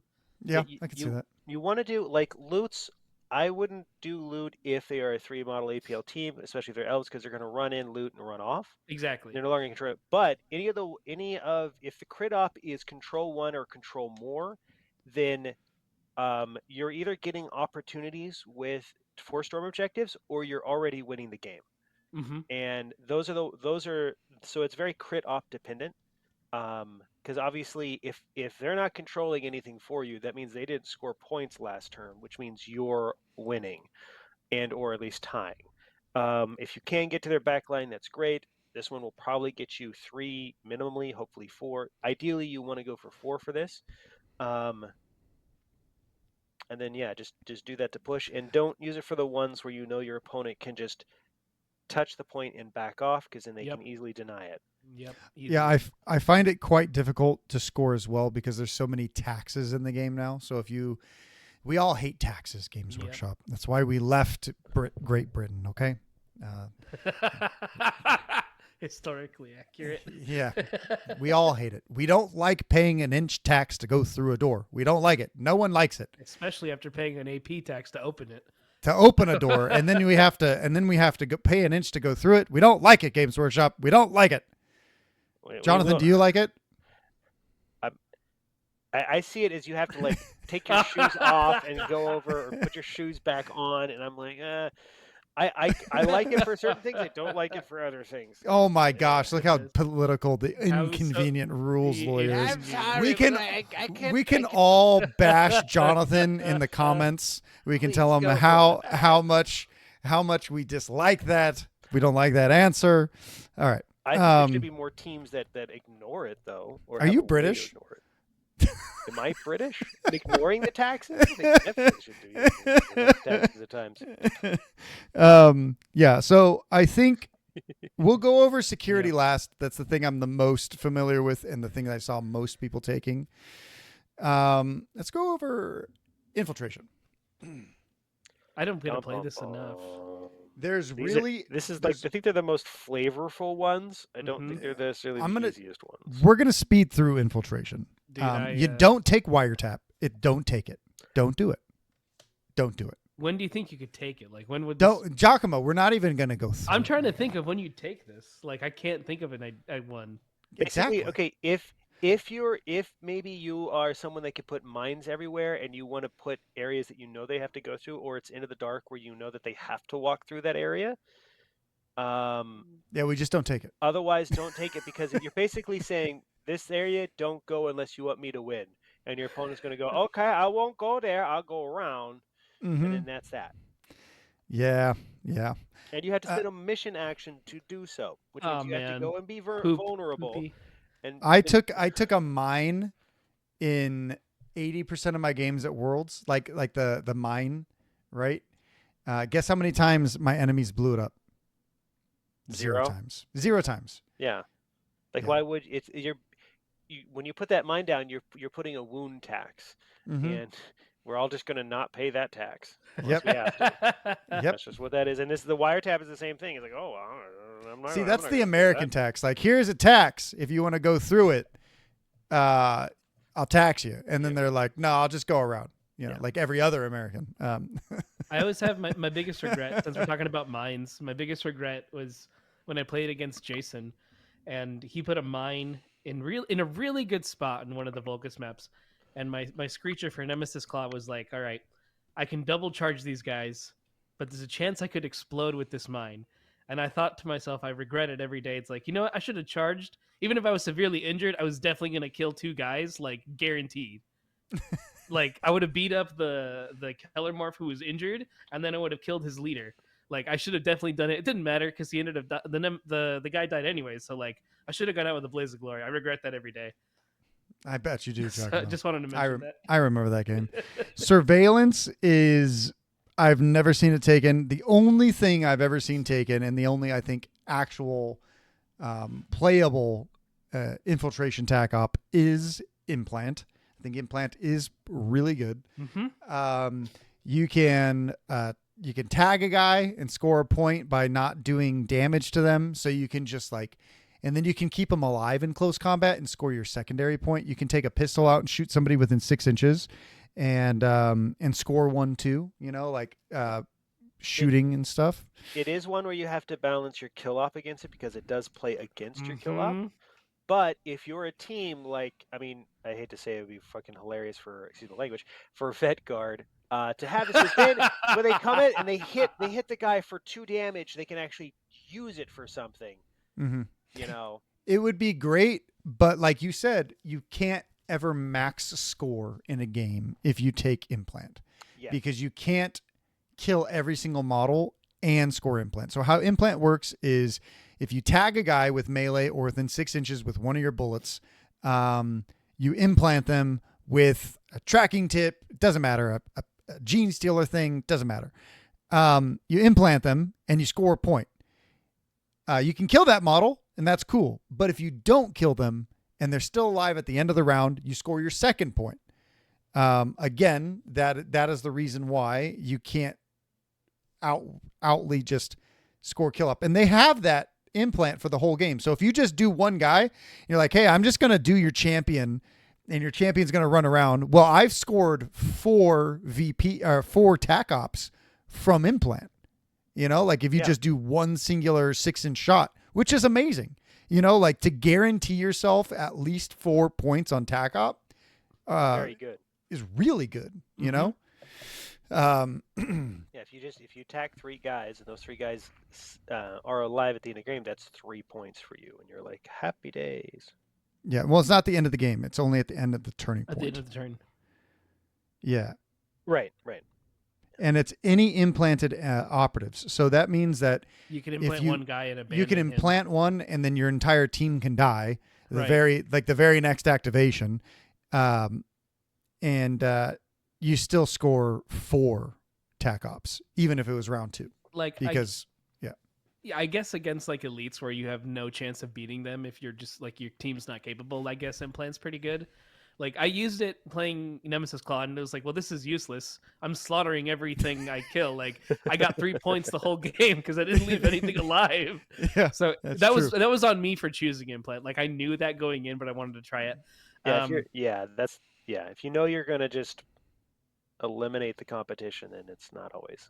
No, I should have. There's better options, but like I think Implant can work well if you're like an elite in a horde team like that is probably going to die almost all the time against, like, let's say Legionnaires, right? Heck, even Hyrotech Circle, that like you almost can't kill these dudes, but if you can implant them and like you mentioned 4 free points, that's pretty good, and there's a chance they'll reanimate too. So you're like, all right, I guess I'm getting these scores. It's like you can't really go wrong with that, but. I don't know too many horde teams that have this outside of what Brood Brothers. I think that's it. They're the only ones with infiltration. The other guys have recon. They have security and seek and destroy. Yeah, I think it's just Brood Brothers. That's the horde team that has it.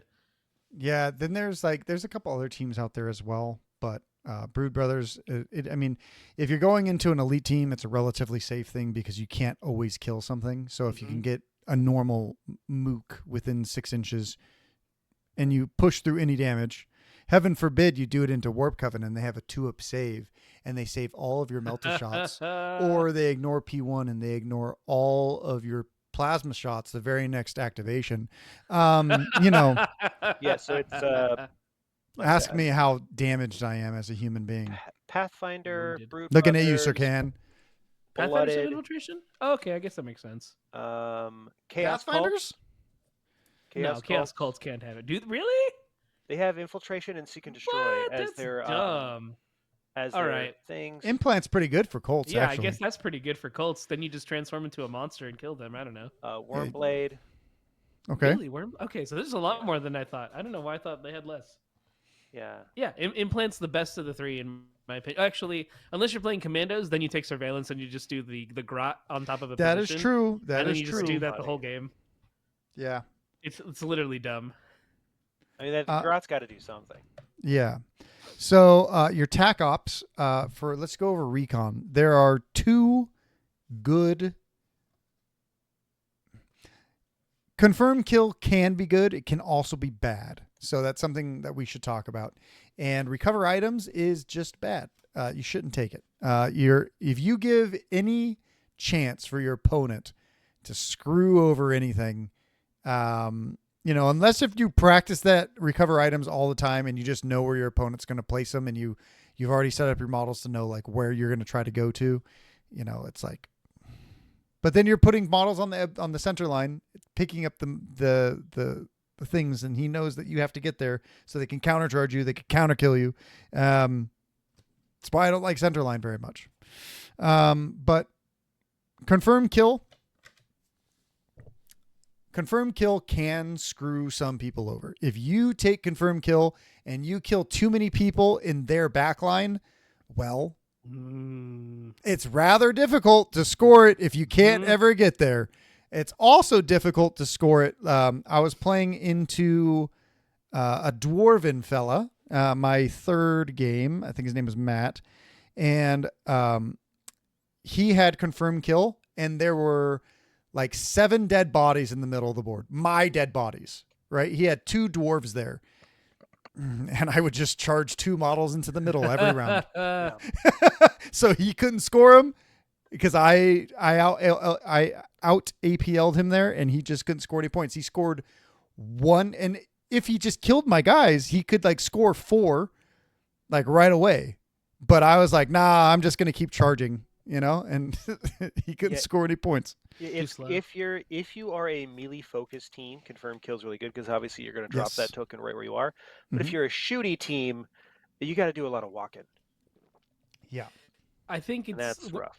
I saw confirm kill pretty good on one of the streams. You guys will get to see that at some point. It was I won't say which teams, but I saw it was really good against an elite team that was just like charging the player, because they'd be like, all right, you kill one of my guys, I absolutely destroy your elite, and then I score it because now it's in my side of the board. You gave it to me. Like, do you see another reason why to play KG? Yeah, this too. Like, now you deny them this confirmed kill, like, so like you only attack when you know they can't get it. And honestly, yeah, I see why KG. I mean, KG's always been strong for that reason. Yeah, confirmed kill's not terrible. I think another good team that does it, that can do it, is teams with fly, that can like get it from afar and then fly up later to go get it. They can ignore it, but no one's playing Vespids. True. Like the one time I did play Vespids, I took it because it's like, well, I can reliably get this later. I don't have to get it right now. And then it worked, but otherwise, no, I don't think I would really take confirmed kill. Like, if you're gonna do it with your dwarves, save the jetpack man for those moments to go take it, because he can be like, all right, I killed you from super far, I'm gonna go get him later when you didn't think about that corner anymore, and he can reliably do it. But he's also a valuable asset, so I get why you wouldn't want to do that, because then he's not killing.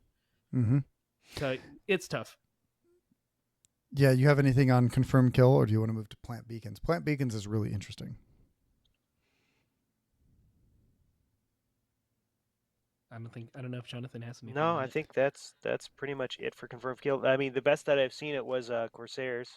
They have a great way to shoot and then run into wherever they just shot. Oh, especially with the phase guy too. Yeah. That's true too. Yeah, that's true.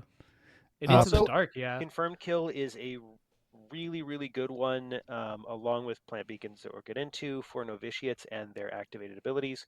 So if you have a team that has an activated ability that you get bonuses while you're near a mission objective, that's those little body parts count. Wow, I didn't think about that. Yeah. Plant beacons is the next one. Plant beacons is really interesting. I saw some players so good at Kill Team that they could. Jason Steinke did this. He placed all of his plant beacons down at the very beginning of the game. And then he was like, oh, I can't have these out. And he pulled them out. And then guess what? He scored every single one exactly where he thought. He's played the game so many times. He knows where he wants to put his operatives. He knows how to score it. And he can just basically max plant beacons with Warp Coven every time. And he just knew how to do it. He did it against me as we were playing here. That battle report will go up on Patreon. It was a training for WCW. There's too much cursing in it for me to put on YouTube. Sorry, guys. But explicit battle reports, explicit. Yeah. So if you get good enough, you can, if you get good, you can pretty much know exactly where you can score this op, Yeah. how many you can score based on your deployment, based on their deployment. And the only way that it can get like messed up is if you mess up or if an opponent does something that you don't see coming. Yeah, because there are set patterns that you can use for that one that just work. Basically, you're going to have the first one that you want to do, you want to put it on an edge because it's a 6 inches diameter bubble, but it doesn't matter too much. If you place it on the edge, the next one's going to be 6 inches out. The further out you place it from an edge, the further out that next one has to be away. So you place one at the edge, that way you've only got a 6-inch bubble to get to the next one. Yeah. So it's really rather interesting. On the more you practice that one, the better you're going to get at it too. Security is very map dependent, I find. Especially take ground. Yes, take ground. There's a couple times where I probably should have taken it, but I didn't. It's also really great for Space Marine teams because on Into the Dark, they literally just bully you and they can sit behind two doors on the middle. And you're just like, I guess you score 6 points. I can't do anything. Unless if you're another Space Marine player, then you can be like, oh, I'm going to fight you. Then cool. You guys can fight. But take ground can be great on Into the Dark, especially if you see two doors really close to each other, one on the center line, one on the other one. There's quite a few maps that have that, or many on the center line. I found that Into the Dark, it's really, really good for any team who can bully other teams. And there are quite a few of those teams currently in this edition. Also, take ground is also really, really, really good on very specific maps for Volcus, especially when there are two strongholds in the middle of the board. Oh, yeah. Because if you see your opponent overly emphasizing one side, you can just overemphasize the other side. And then you both can max your crit op, your tac op. Hey, why not? Yeah. Easy. So that is a very strong tac op. You have secure center line, which I've only seen once, and that was when our very first game, Giacomo played this into me. I think I've played it once and I scored 0 points on it. It can be very difficult to score. And then and it's really just like your very first turning point. You're like, I have more, or second turning point. I have more in the middle and I get this. And then your opponent's like, oh, I know how to deny you now. I can just try to deny your points, which is not something you typically want to give to your opponent. The only other one that's really good is Contain. Contain is super, super good. Unfortunately, Vet Guard are really good at Contain against certain teams, but not against other teams. Regularly, I found myself only scoring 1 to 2 tac ops per game because I could not. They were just so bad at all of these things. I could not score things. That's why I said you really want to know the team that you're going to play, what they can play, and how to score them. Heaven forbid, Death Corps had recon. Man, they would instantly be better with plant beacons. Instantly. Absolutely. I'd have the mission actions to do it, but it is what it is. Contain. Security and recon would be good. Yeah, they were very good. What teams were you good against with Contain? I always found Contain a hard one because your opponent can actively deny it by just shunting someone in there. Dwarves. Very easy. Yep. They can't move fast. Razor wire. Hydrogen circle probably too. Razor wire, mine, barricades. All right, come to my side. and if any of them did, you just kill them because they're so slow to get into your zone. You pretty much guarantee it on turning point 2. They're never going to cut through the noise. Turning point 3, any of the models that do, you can guarantee kill. I thought that I could do that with Legionary, but you can't. You can't stop them. They do it to you. The hard part with Legionary or any elite team for that matter is a lot of any kind of stronghold that's in the center of the board, they can stick a model on your side of the board in a corner on conceal, and you can't kill them. You can't get to them. You can't see them. It's impossible. Maybe they're near a door so you can charge, fight, and die because you're not as good as an Astartes. I found it extremely difficult to do that, especially when they would take ground and go to the center doors. I could reliably score it 1 or 2 points, maybe 3 points if I don't let them get within 6 inches, but it was still my best bet as a team into elites in their current form. A lot of people told me like, hey, you should really take your primary as your Tac Op. And I think that is correct for most teams. Most teams have enough power and have enough in the meta that they can say, hey, I'm going to take contain. If anyone comes into my side of the board, I'm going to kill them, like a Warp Coven player or like a Legionary player, like some other teams, right? Even Blades of Cain, right? But in the end, it is some teams do not score Tac Ops currently very well. So I found myself usually taking the trap card, which was Kill Op or Crit Op, because I could reliably get 3 to 4 points, usually 3 points on the Kill Op.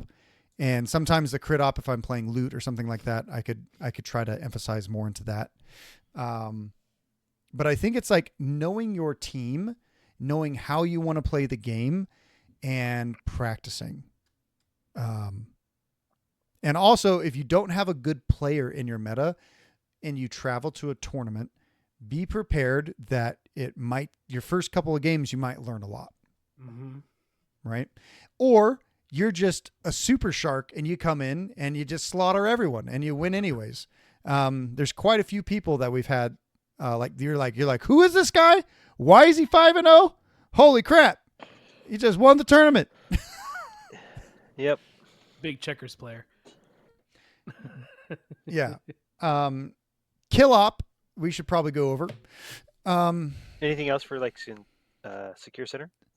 Secure Center, I typically don't take it because you have to have models in the center and on the center line. I think it's really bad into a lot of melee teams where you're dictating exactly where you want to be. And then enemies are like, oh, I know where you need to be to score Tac Ops. I'm just going to charge and kill those models and I'm going to deny everything. I'd say it's maybe team dependent. Yeah, I think it is team dependent because I think Death Guard can do it because you have so many sources of obscuring. Unless your opponent can get around obscuring, you're just sort of juggernaut that's just like you're a wall. Like, come on. Maybe Felgor, if Felgor even have it. I think Felgor have Seek and Destroy and Recon. Felgor's a really good counter to Secure Center, like you mentioned with the melee teams, because they will spank you in there, and they can out APL you. But you're totally right. Like if you're Plague Marines or something, and you get into that middle, like you're a wall now. Like nothing's going to stop you. In fact, that's exactly what happened in some of the games I played. Like I can't break their wall. Like I break one part, and then a new guy would replace it and be like, "It took me 2 turns to kill this one guy." Like it's like, what do? You know? You have anything else for Centerline, Jonathan? No. I mean, I think that's it. It would be great if there's an easier way for horde teams to be able to mitigate it, but I feel like the problem is that you can sort of make that stand 1, possibly 2 turns, but then you're just going to run out of gas because now everyone's on the shooting line. Yeah, and that's rough. Yeah, it can be for sure. It might be mission dependent too. Like you might be able to do it on certain missions, maybe certain maps. If you're good at reading maps, you can kind of not like IRL maps, but like kill team maps. Yeah. Do you think it'd be better if the equipment for the heavy wall could be like entirely within your half of the zone instead of just like 4 inches from your drop zone? That would give within 2? So much. Being able to move that thing anywhere you want, that would be amazing. I think that's just one thing. Like, 'cause a lot of the time I just don't use it. I think within 4 inches is better, specifically because you there are certain Into the Dark maps where you just cannot use it. Yeah, it just does There are nothing for 2 you. doors on one side, and you just can't get it within 2 no matter what.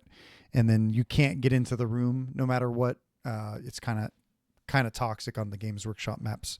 It can be pretty strong. Kill Op is really interesting because there's a lot of times where you're doing math near the end of the game or on turning point 3 to see how many operatives can you lose before they get to the next kill grade? How many operatives do you have to kill to get to the next kill grade? And or do you just need to play cagey to try and make it so that it's not a 2-point swing? This is the one scoring metric that has a 2-point swing. If you accidentally charge somebody at the end of the game because you've had too long of a day, you charge and your model dies and you give them that extra kill grade. And then now they have more kill grade than you. So now they score 2 points and you lose the game. You can be like, wow, I should have paid attention. It feels bad. But it's something that I find is the most adapting the entire game. For instance, one time I fought Death Guard. I fought Death Guard 3 ways. I fought Death Guard one way, very aggressive, lost a bunch of models, lost pretty bad. The next one I fought much more smartly, and I didn't fight very much. I gave them way less points, typically 3. I gave them 3 less points because I kept him down to a 2 grade on kill grade. It was 1 point or 2 points. I didn't let him kill many vet guard, but I also didn't score very many points. So, kill grade's interesting because there are certain teams. Hordes like to spend bodies to score points. Elites want to spend less bodies to score points. They want to spend wounds they try to spend wounds to score points. Exactly. And if you're trading a point for a model, you're trading poorly. Meanwhile, Vet Guard can trade 3, 6, 8, 11, and 14. Yeah, I find it also difficult against an elite player currently to go from 2 kills to 4 kills on the kill grade. I wish that it went 1, 2, 3, 5, 6 instead of 1, 2, 4, 5, 6. But what do I know? I'm sure they had their testing reasons. It can be difficult to score those. But yeah, kill op you always want to keep in mind when you're playing the game because you don't want to accidentally give over 2 extra points to your opponent. That's my biggest takeaway from kill grade. Yeah, and the way that happens is if you aren't paying attention and you allow your opponent to outscore you with it, they get that additional point. Mm-hmm. So it's better for you to tie up if you can't than to let them get that extra lead because that lead always guarantees them 2 points ahead of you. Yeah, there was from that kill top from that setup. Yeah. I was playing a legionary player. And I was like, okay, well, if I kill this final bad guy, I can swing the game 3 points. I still lose, or I can swing the game 4 points. So it would be a 13 to 15 victory for my opponent instead of a 11 or a 9 to a 19 victory for my opponent. So I went for the final kill. And I ended up giving him the extra kill op point. So he went from like 18 or 16 to 18 or 17 to 19 points. And I did not get the kill on the Astarte. I only killed 4.5 instead of 5. But I was losing anyways. So the game definitely lends itself to trying to keep track of your score in this edition a lot more than you typically would have in the last edition. Specifically because kill op exists. What do you think about kill op, Giacomo? I think if you are a team from 8 to 10 in terms of number, even 11, 8 to 11, we'll say, that is probably where kill op is maybe the most fair. When you start the disparity of like 6 models, like elites, right? Like you mentioned, it's really hard to get that 4th kill. I always think in my head too, like, oh, I lost 3 guys. Wait, they don't have the 3rd kill op yet. They need 4. And it's like, all right, I'm fine. I'm going to win now.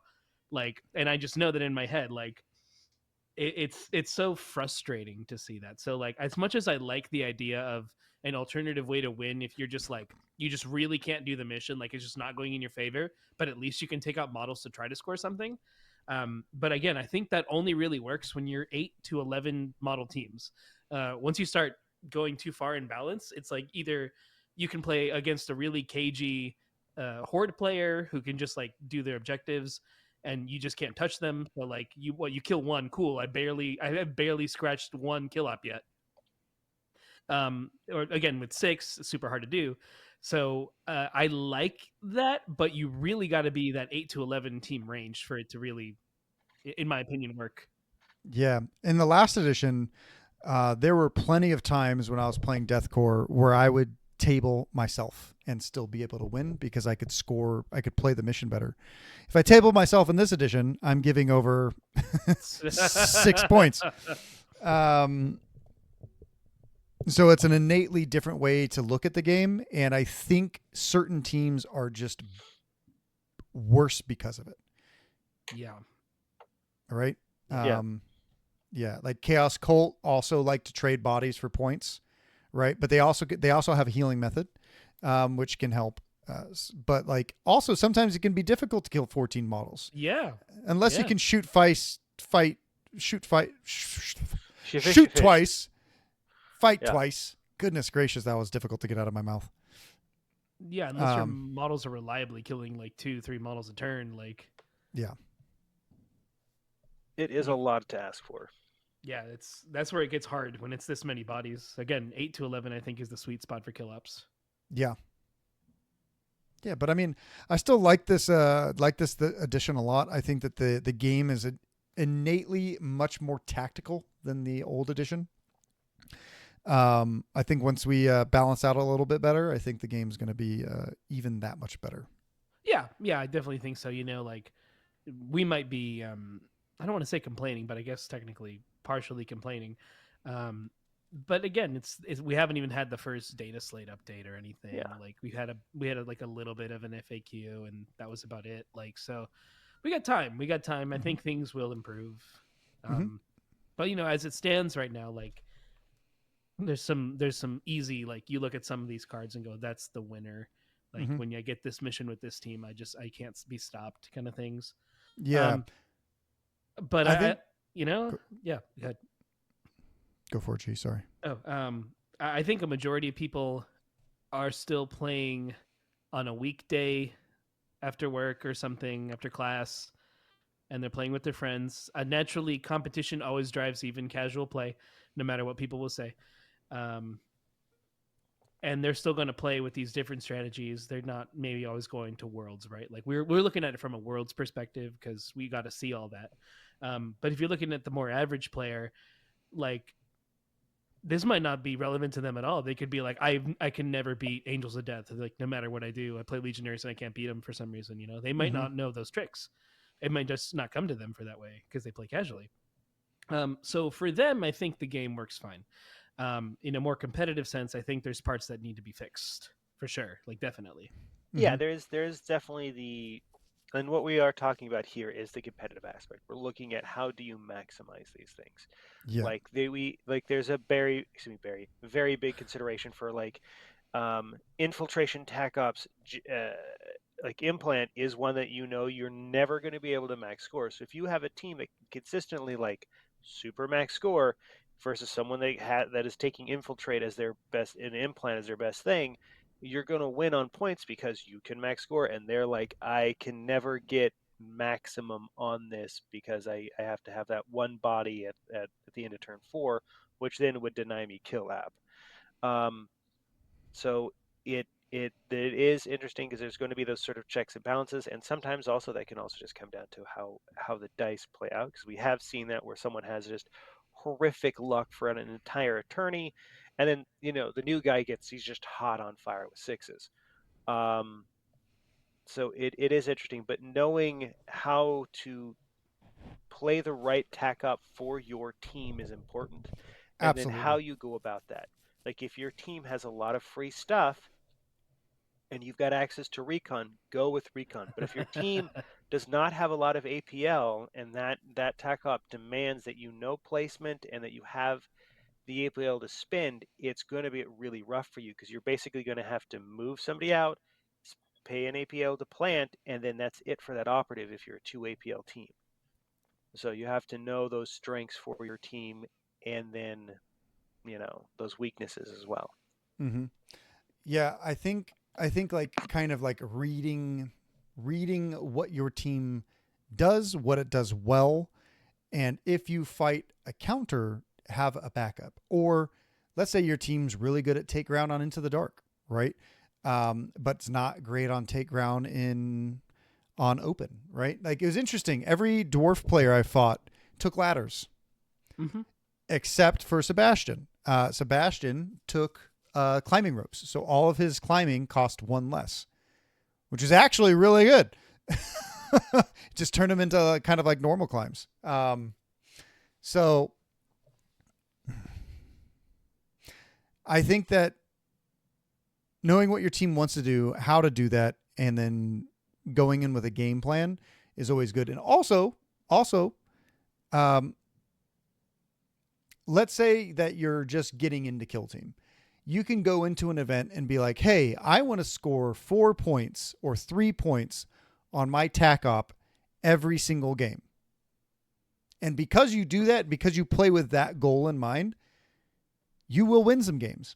You might say I want to score 3 on Crit Op, 3 on Tac Op. I wouldn't say always want to score 3 on Kill Op just because dice be dice sometimes. Dice do be dice. Sometimes you're going to get all 6 just because you're like, man, you got to check these dice because they be rolling hot. And then the very next game, you roll nothing but ones. Yeah. It's good times. But yeah, I think that's it for me on how to maximize your kill ops, your crit ops, and your tac ops. How about you guys? Anything else to add? Remember to have a good time. At the end of the day, it's a game. Checks and balances are going to happen. Play to what you like. I think if you haven't seen the video, I think the Rat Man says it best. Play what you like playing because, it's more fun when you're playing what you play. That's why you play Deathcore, even though they're bad. Hey, it paid off. I was loyal to the hobby, right? And I'll just go grab it. I'll go grab it. It's the end of the video. You gotta There you go. We Yeah, always got to add something at the end of the video, Gotta right? add Like it. 108 deaths, right? Hold on. 108 deaths. So yeah, just play the teams you like playing in a competitive scene. Like, yeah, they may not be the best, but I think you're gonna have a better time playing something you're more comfortable with. Absolutely. See, I was loyal to the hobby. I was loyal to everyone, right? I was loyal. So I got this bad boy, right, from Worlds. I love gold. And yes, it's metal. How pretty this is. It's Can I big, get it in focus? heavy, and beautiful. It's half Terminator, half Tyranid, from the Indominus box. Very pretty. Very cool. Real metal. Super cool. Super cool. My favorite trophy I have ever won. See, So. he got to do that because he played a team he liked that he worked on. He put his Yeah. effort into it. So, And I sacrificed 108 guardsmen for it. worth it, worth it for that piece of gold. Hell yeah! So that's what I'm saying. If you're gonna do that, play the strengths of what you know. You'll probably do better anyways because you know the team. You're more comfortable with them. Like less likely to make mistakes. How about you, Jonathan? What do you got? So, with everything that we just said, I think the thing then is to figure out which one you want to have as your primary attack op. So when you look at the board state, if you're in a tournament setting, the thing that's going to be predefined for you is going to be the crit op. The crit op tells you, like, beginning of everything, the TO will say, hey, it's going to be loot. So you're looking down at the board, you're like, okay, it's loot, but this is a hot dog deployment. And that loot is an APL dependent, team, but I'm dwarves and I'm wide deployment. I've also got recon, and my opponent is an elite team, so they don't have as much board control. I'm going to double down on my recon tac op because I know that I should be able to do that, and I'll make them think that I'm going for loot, but it'll be recon that I double down on. because I'm going to do beacons. So when you're looking at it, just figure out which one you're going to go for. And if you just want to have fun because you've done like 3 rounds and you're burnt toast from trying to think too hard, just put it on Kill Op and have a good time. Mm-hmm. You know, Mm-hmm. like Sometimes I did that. I'm not gonna lie. Every elite player I took, except on loot mission, I took kill up because I knew I couldn't score anything else. And it's more fun. It's more fun to kill models. It's more It fun to is. kill more models. fun. And sometimes yeah. you just die a lot. But you have those interactions cool. that make it fun. Yeah. Mm-hmm. Mm-hmm. Whew. Yeah. Well, do we have any shout outs for the end of this episode? And Jonathan, how was going through this episode with COVID? I'm tired and hot, and I've probably the things I wanted to say I have already forgotten. That's But, fair. See, it I also make my wife hot. this is a different. Hopefully, Stop different. turning the That would be heater on. Very uncomfortable for her.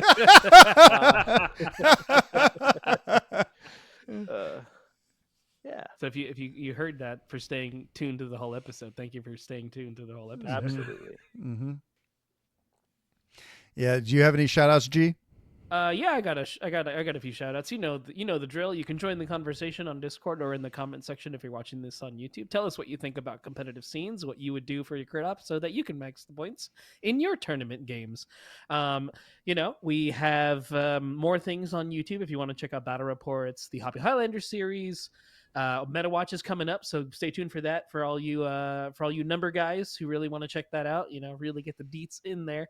I want to shout out our patrons for helping us do what we do, all the audience who watch, listen, support us that way as well.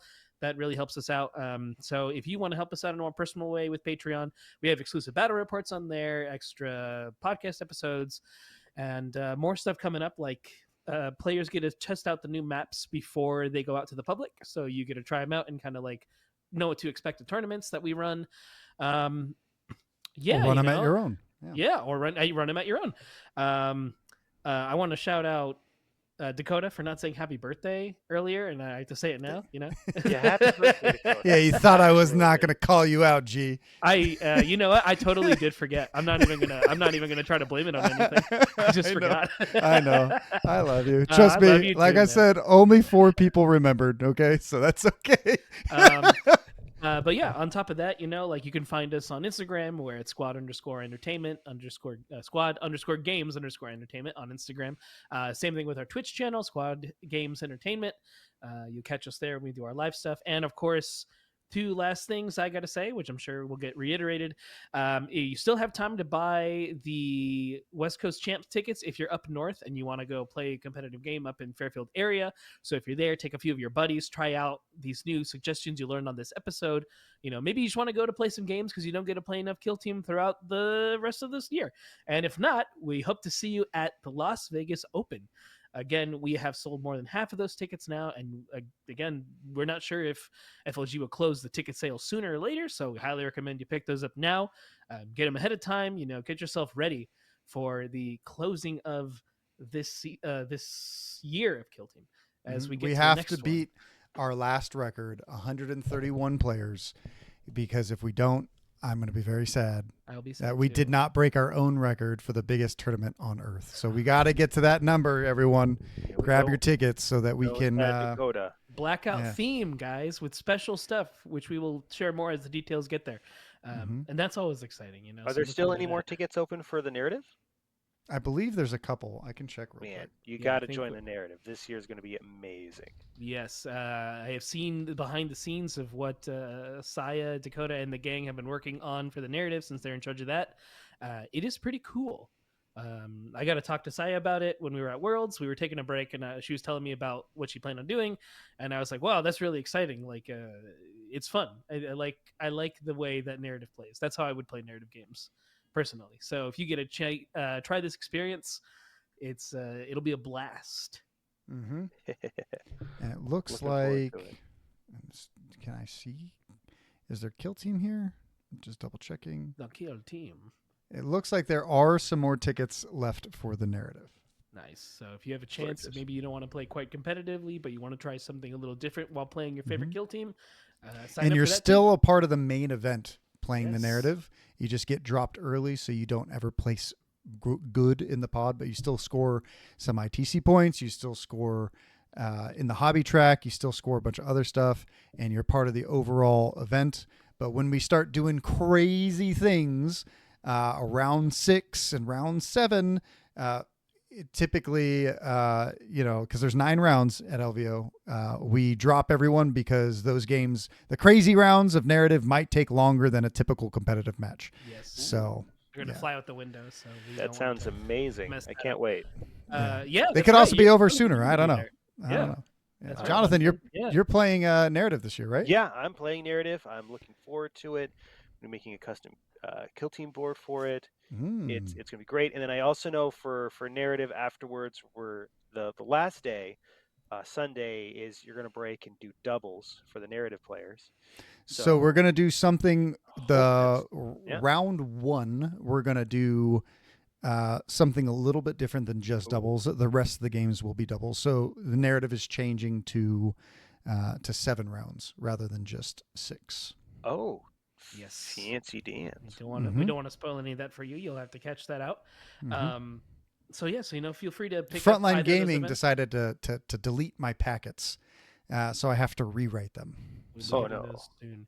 Dakotah, what do you want to shout out? Check out the new website. Tell me if you like it.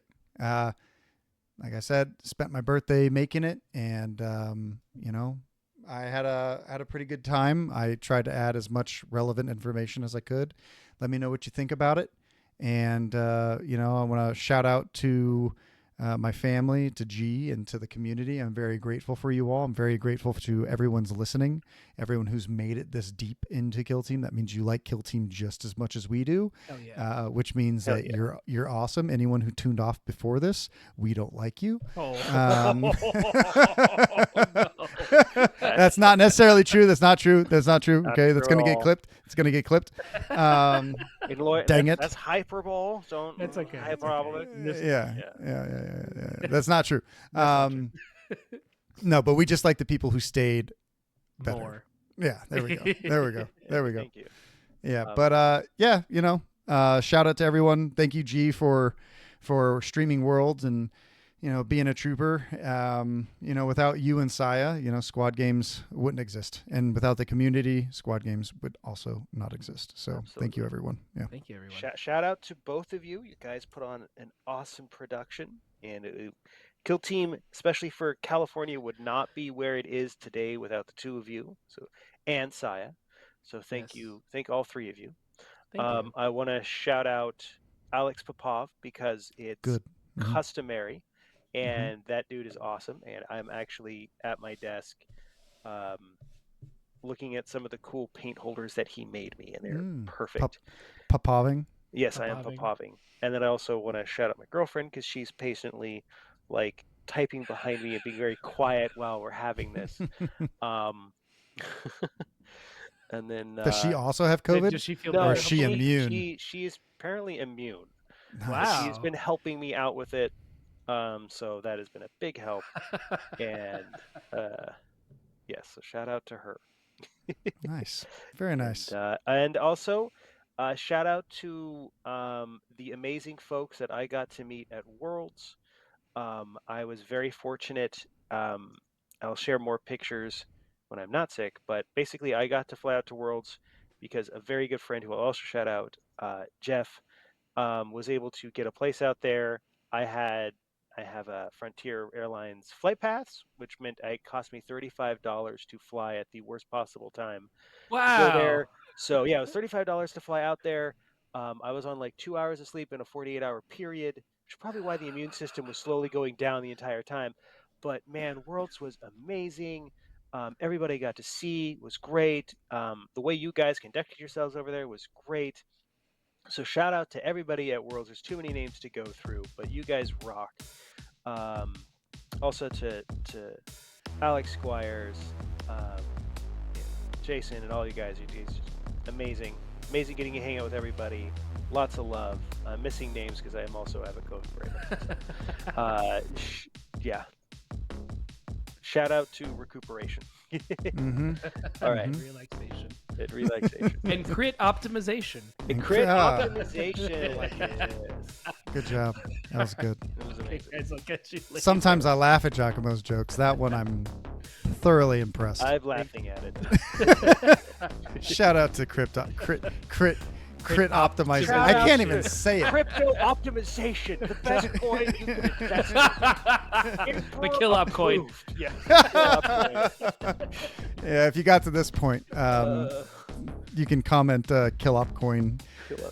There you go. That's the comment. That's the comment. That's the real one. That's the real one. All right. Well, until next time, everyone. Thank you.